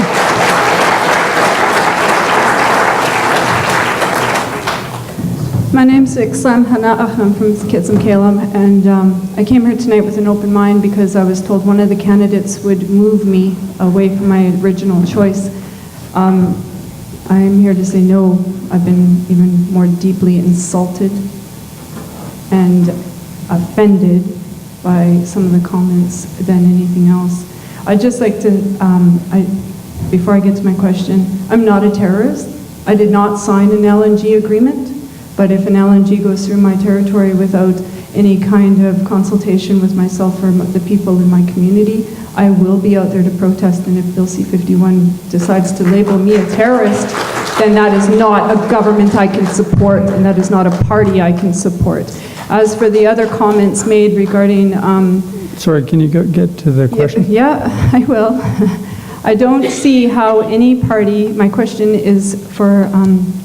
Nathan, if your government is elected, if you are elected and the NDP does come into power, is there a way to stop Bill C-51 and get First Nations issues back on track where we are part of the system instead of just somebody's best friend on the side? And if there is a way that we can address the systemic racism that has been so blatantly displayed. Thank you. Thank you for the question. It takes courage to ask the question. It takes even a bit more courage to hope that things can actually head towards something that we would acknowledge as reconciliation, because we've had so many failed attempts. Right after the national apology for residential schools, within 30 days, the same government that apologized cut all the funding to the Aboriginal Healing Foundation, which had been set up to help survivors of residential schools deal with the outcomes. What we've committed to do very specifically is establish a nation-to-nation dialogue, a cabinet to First Nations, chaired by the Prime Minister, if that were to be Tom Mulcair, to say that at the very highest level of leadership in this country is where we need to come to, and that's where reconciliation happens. It doesn't happen with a bulldozer, and it doesn't happen in a court. It's going to happen when people actually acknowledge rights and title and the need for free, prior, and informed consent on what happens on this territory. And you're going to need a whole philosophical change of government in order to accomplish that. Next question from the media panel. So I have here another Caledonia student's question, and it's addressed to everyone. Is that all right? No, please pick one candidate. Just pick one? Okay. I'll just go to the other end. Tyler, in the last 10 years, the homeless population has increased tremendously. What would you do to help that upon being elected? So affordable housing is the way you deal with that. So the government invests $2.3 billion a year on that. The latest plan is a 5-year plan here. That's $1.25 billion over 5 years right into British Columbia for that. It's important to partner with the communities themselves and the provinces to design the best systems for those communities. Each community is going to have their own particular issues to deal with, and especially with what we're doing here right now with LNG speculation. You know, we're making a real tough, putting people in a tough spot because housing prices are inflated with the hope that something's going to happen. And people that just got into their first home, well, if we pull the rug out from under all these industries, then people are left holding the bag, and that's not going to help anyone. That's really not going to help low-income people as well. Okay, we'll go back to the floor for the next question. David Heineman. Tyler Nesbitt deserves credit for being here tonight, especially when so many people in his party have refused to engage the media and in debates across the country. So thank you for coming, Tyler. And of course, you get the question now. The Tyee Journal has identified 70 serial abuses available on the web, number 40 of which has to do with what's popularly called the censorship of scientists, especially when they speak on the environment. If elected, would you push to allow scientists to speak freely again? So it's not about scientists not being able to publish their data. That's the first thing everyone's got to understand. What they don't allow, what I don't think people would accept, is that scientists, regardless of who's in power, they should have to oblige by their contracts. They're public sector employees. What they don't want them to do is go on to TV on Power and Politics and say, oh yeah, here's my findings, and by the way, Stephen Harper or Thomas Mulcair is a piece of garbage. So that's the difference there. All the interview requests that come into scientific departments and all that, the overwhelming majority, over 90% of those things, are granted. So I know this is a thing that's ginned up by the left in this country, but it has to do with the way they communicate. And if they're not honoring their public service contracts, they need to go back and read it, as opposed to singing Goofy Harperman songs on TV and communicating about it. Okay, please. Back to the media panel for the next question, please. All right, this is another question from Caledonia, I believe. And this one is to Mr. Nesbitt. Should we further involve our Canadian military and tax money into war and problems of foreign countries across the seas? We're talking about the mission overseas to fight, help stem the flow of ISIS and the systemic rape and murder of men, women, and children over there. Then there are times when we do have to use it, and that's why Canadians continue to support that. Unfortunately, what you haven't had inside Syria is there's some things only America can do. And we could have made a lot of difference by having no-fly zones inside there, stopping Assad from barrel bombing his own people. So it's unfortunate the way it is now. Now you have Vladimir Putin in there, and essentially we've seen already so far he's attacking those moderate forces that Obama hoped to prop up. So there's good, bad, and ugly options, but unfortunately we hadn't had American leadership that we need to help fight that fight. We're going to go to the floor for the next question. Hi, a question for Mr. Cullen. You have really good relations with First Nations, and it's not easy or simple. In this, BC is not mostly treaty land. We haven't signed or sold or given away our land. And I'm wondering if you can tell us how the federal government can recognize and relate to hereditary Tsimshian and House leaders Legagigat of the Tsimshian Nation respectfully and take what they do seriously, like Don Wesley and Kenny Lawson of Lulu Island. That's a great question. That's, we always, often say great question, and that is a great question because that one, I think, is the federal government has long had the practice of divide and conquer. They'll pit a hereditary chief against the band council if the chief's giving them the answer they want, or vice versa, or nation-to-nation conflict. We see that all the time. There's the ability for, and this varies a lot across this federal riding in the Northwest here, where some nations have a very forward-thinking and ability to have decisions pass through both the hereditary and elected systems in congruence, and don't allow the federal government to divide them.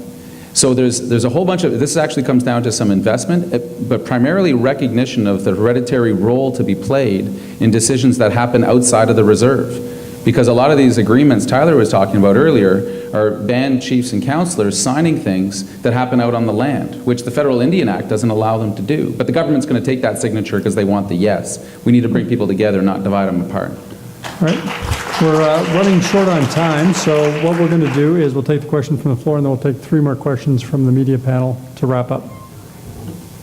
Hi, my name is Jacob Scholes. I'm the president of the local Teamsters.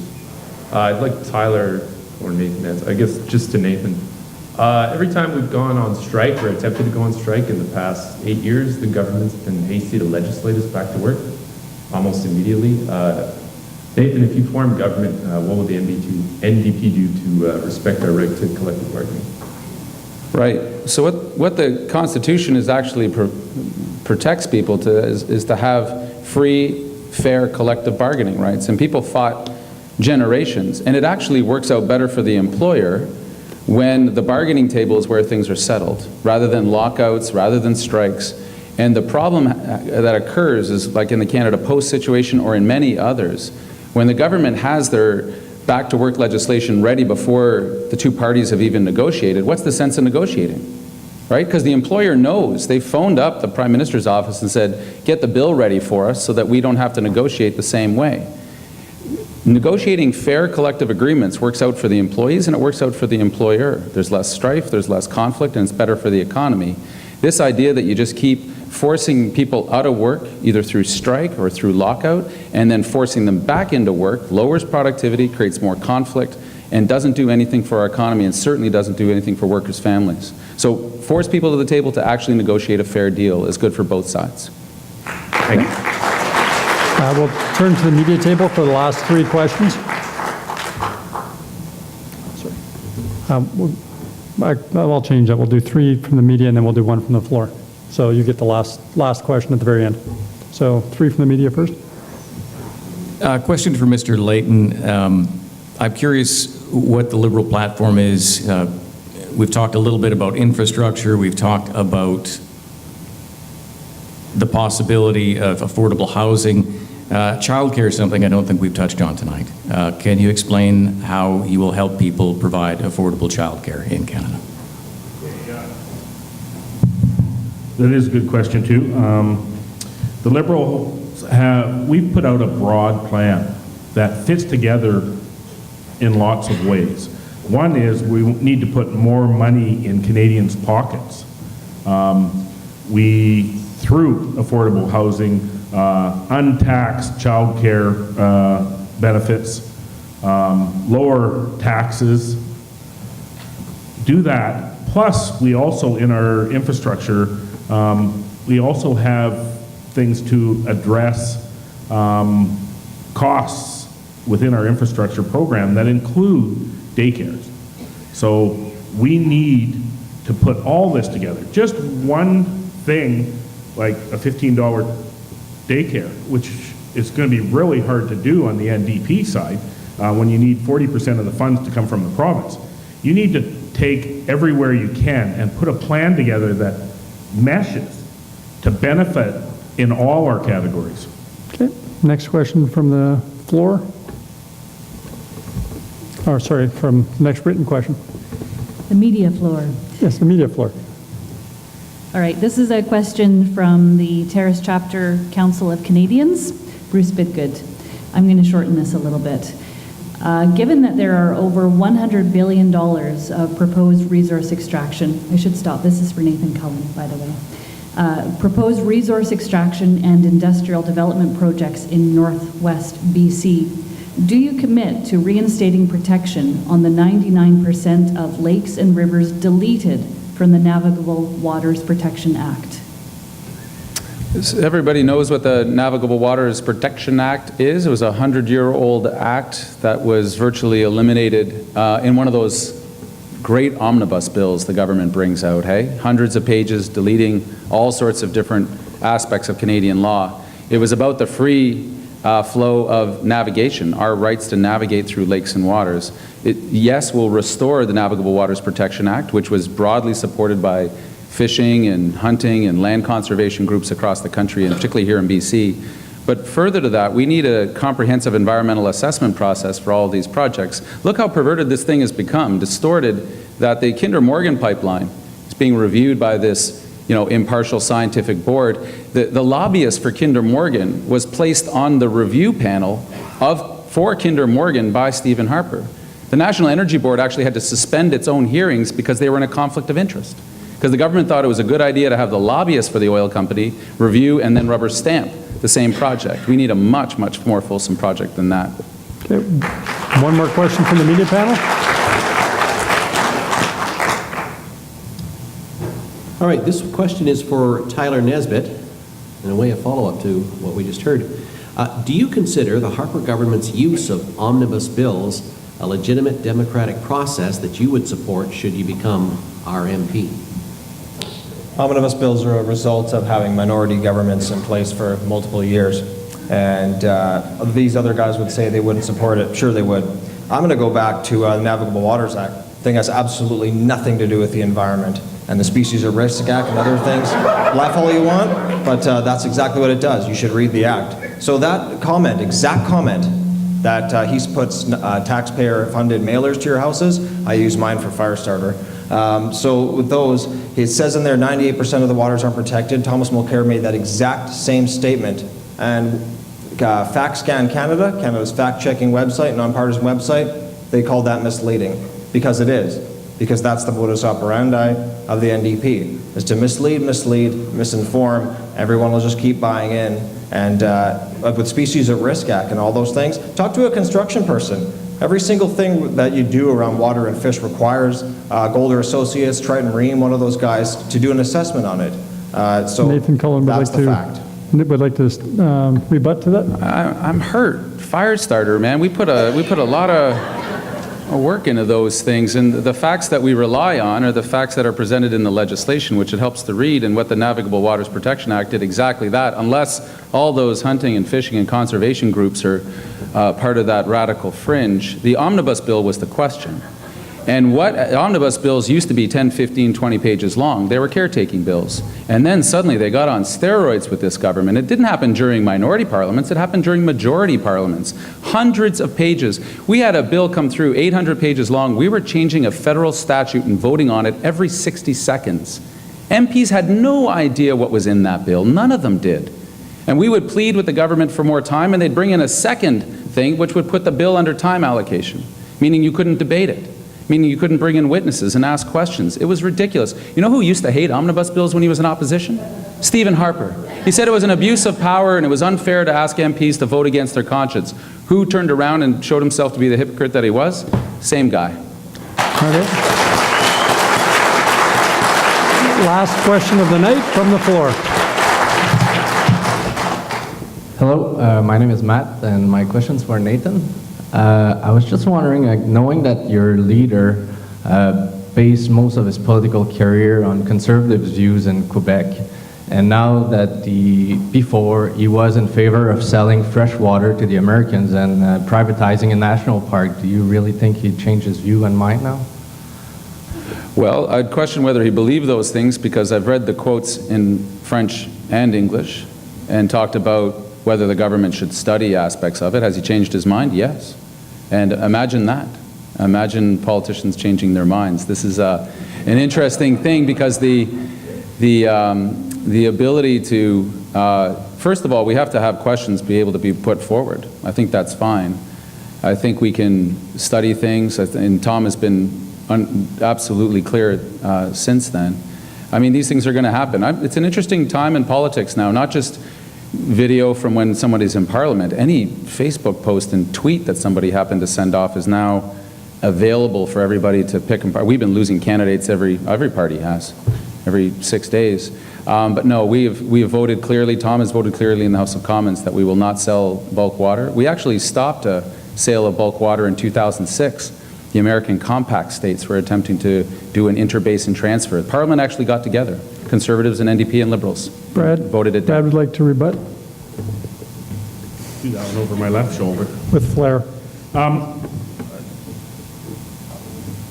Mr. Mulcair and Export Water. I didn't know that he changed his mind. I've seen footage that he said that it was a good idea to export water, and then turn around and tell us, no, I didn't say it. And I don't know if my eyes lied to me. Yes, a politician changing his mind can happen, and it should happen at times. But be honest about it and come out and say, yes, I've changed my mind. Don't tell me that you didn't say it when I've seen it. All right, that wraps up our questions. Now what we're going to be doing is going to the final section, but before I do, I just want to say a huge thank you to everyone in the audience for a lot of great questions.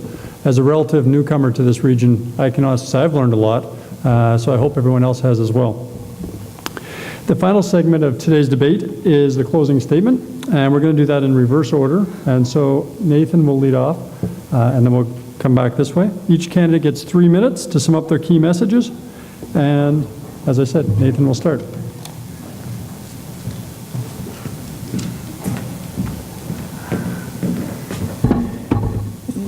You can see why I like these things.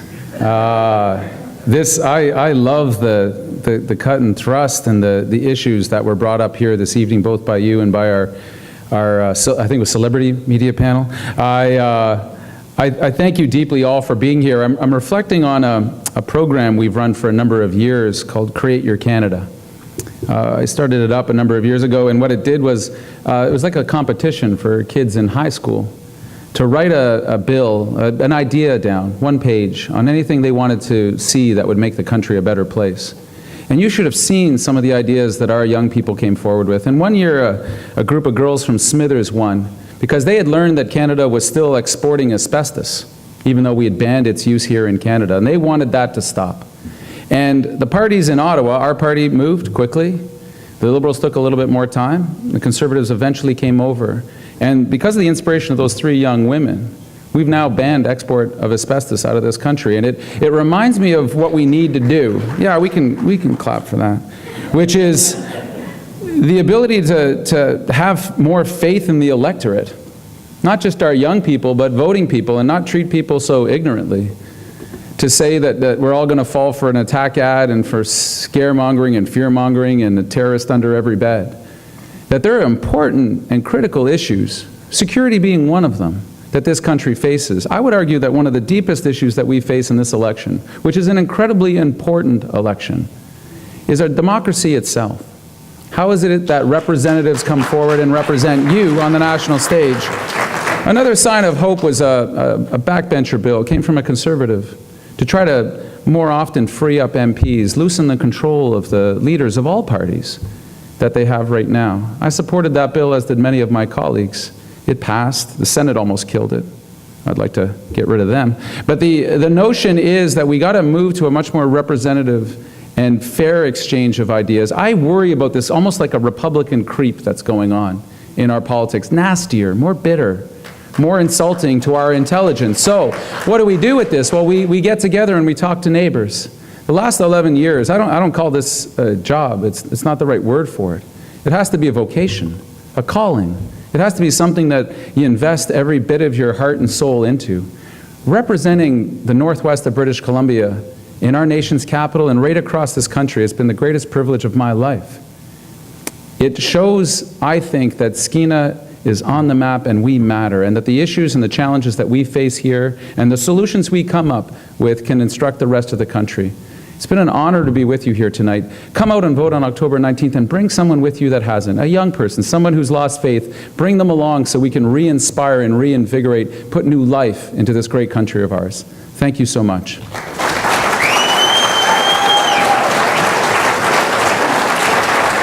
Don Spratt. Don?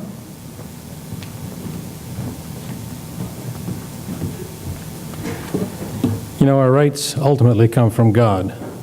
A government that can give you everything can also take everything you have away. Thomas Jefferson said some very important words are inscribed in his, in Washington on his memorial there. And can the liberties of a nation be thought secure when we have removed their only firm basis, a conviction in the minds of the people that these liberties are the gift of God? History fails to record a single precedent in which nations subject to moral decay have not passed into political and economic decline. There has been either a spiritual awakening to overcome the moral lapse or a progressive deterioration leading to ultimate national disaster.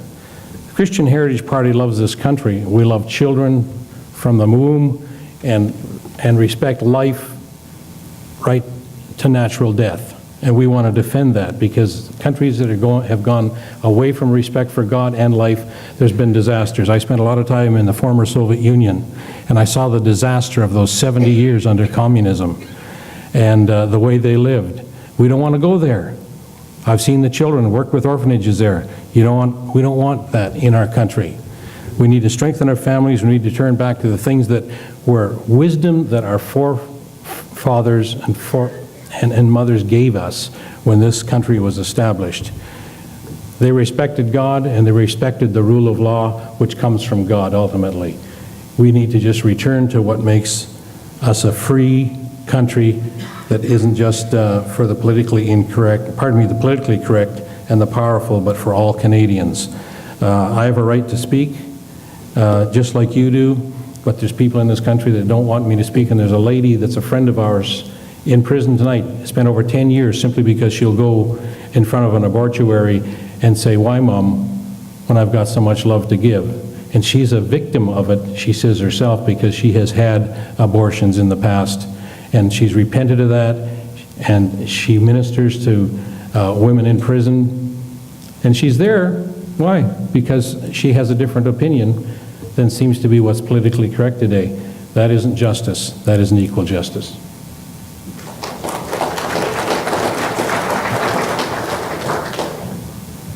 Thank you. Brad Layton.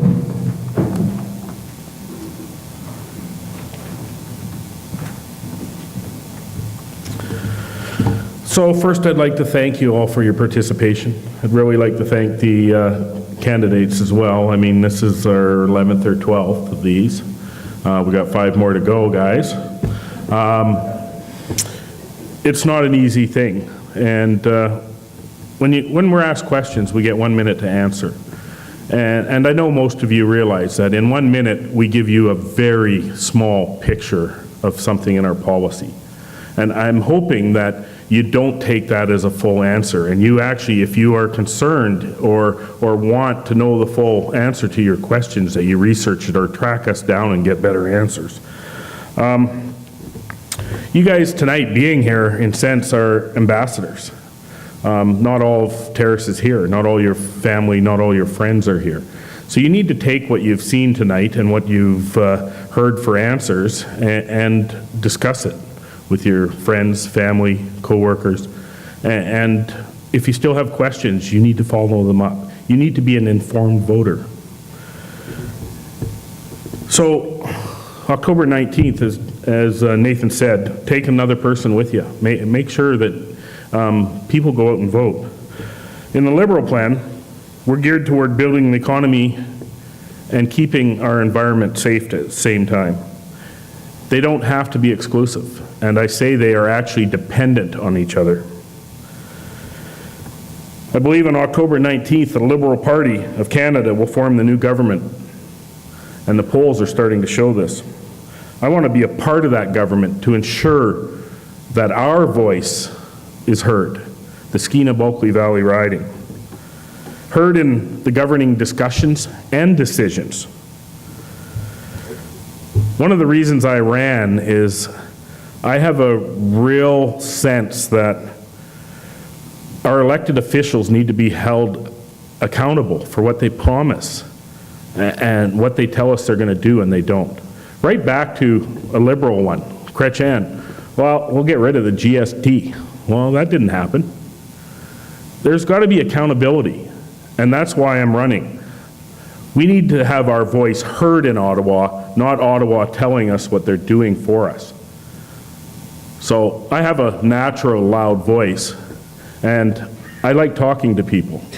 I will work in our riding as many days as I don't have to go to Ottawa, because the MP should be here working finding what we need and then taking that message and making it loud at that end. So thank you again for coming. And if you have any questions, I know most of us will be around here afterwards. We'd love to answer more. Thanks.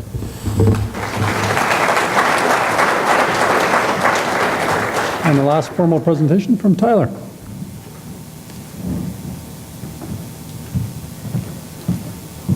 Well, thanks you guys all for coming, and to all the NDP supporters here, if you like what I said tonight, you're going to love this. So with less than 2 weeks to go before Election Day on October 19th, thank God, Canadians are going to decide the direction of this country in the next 4 years. You're going to decide whether we continue to grow our economy with a low-tax plan and balanced budget that protects our economy, our citizens, our values, or whether we go down the path of high taxes, permanent deficits, and ruin the incredible economic opportunities that are right at our doorstep by electing an NDP government.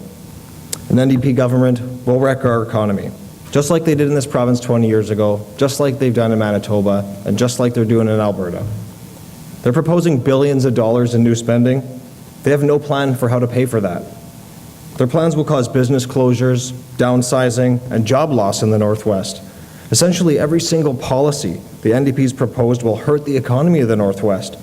Maybe some of those policies will be good for Quebec. I can tell you they're not good for the Northwest. I know who I'm looking out for.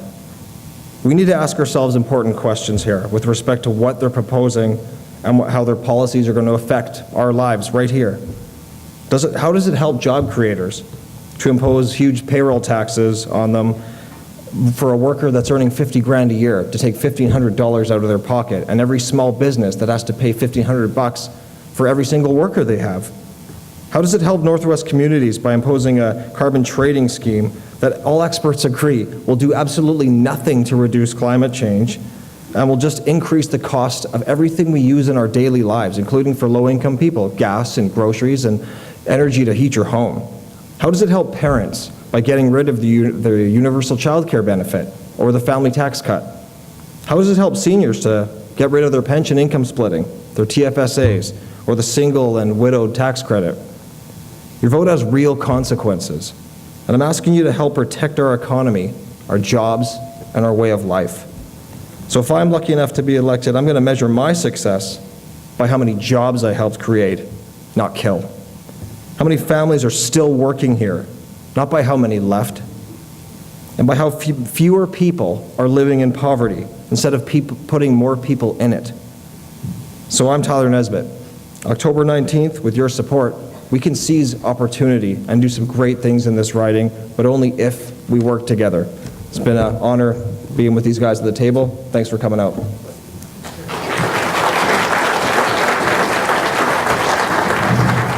Now that does bring us to the end of the formal proceedings, but I do want to say a huge thank you. As you heard from the four candidates, they've had a grueling 64 days, and in spite of that, they've put themselves out here, and I do appreciate that. So on behalf of everyone here, thank you very much for coming.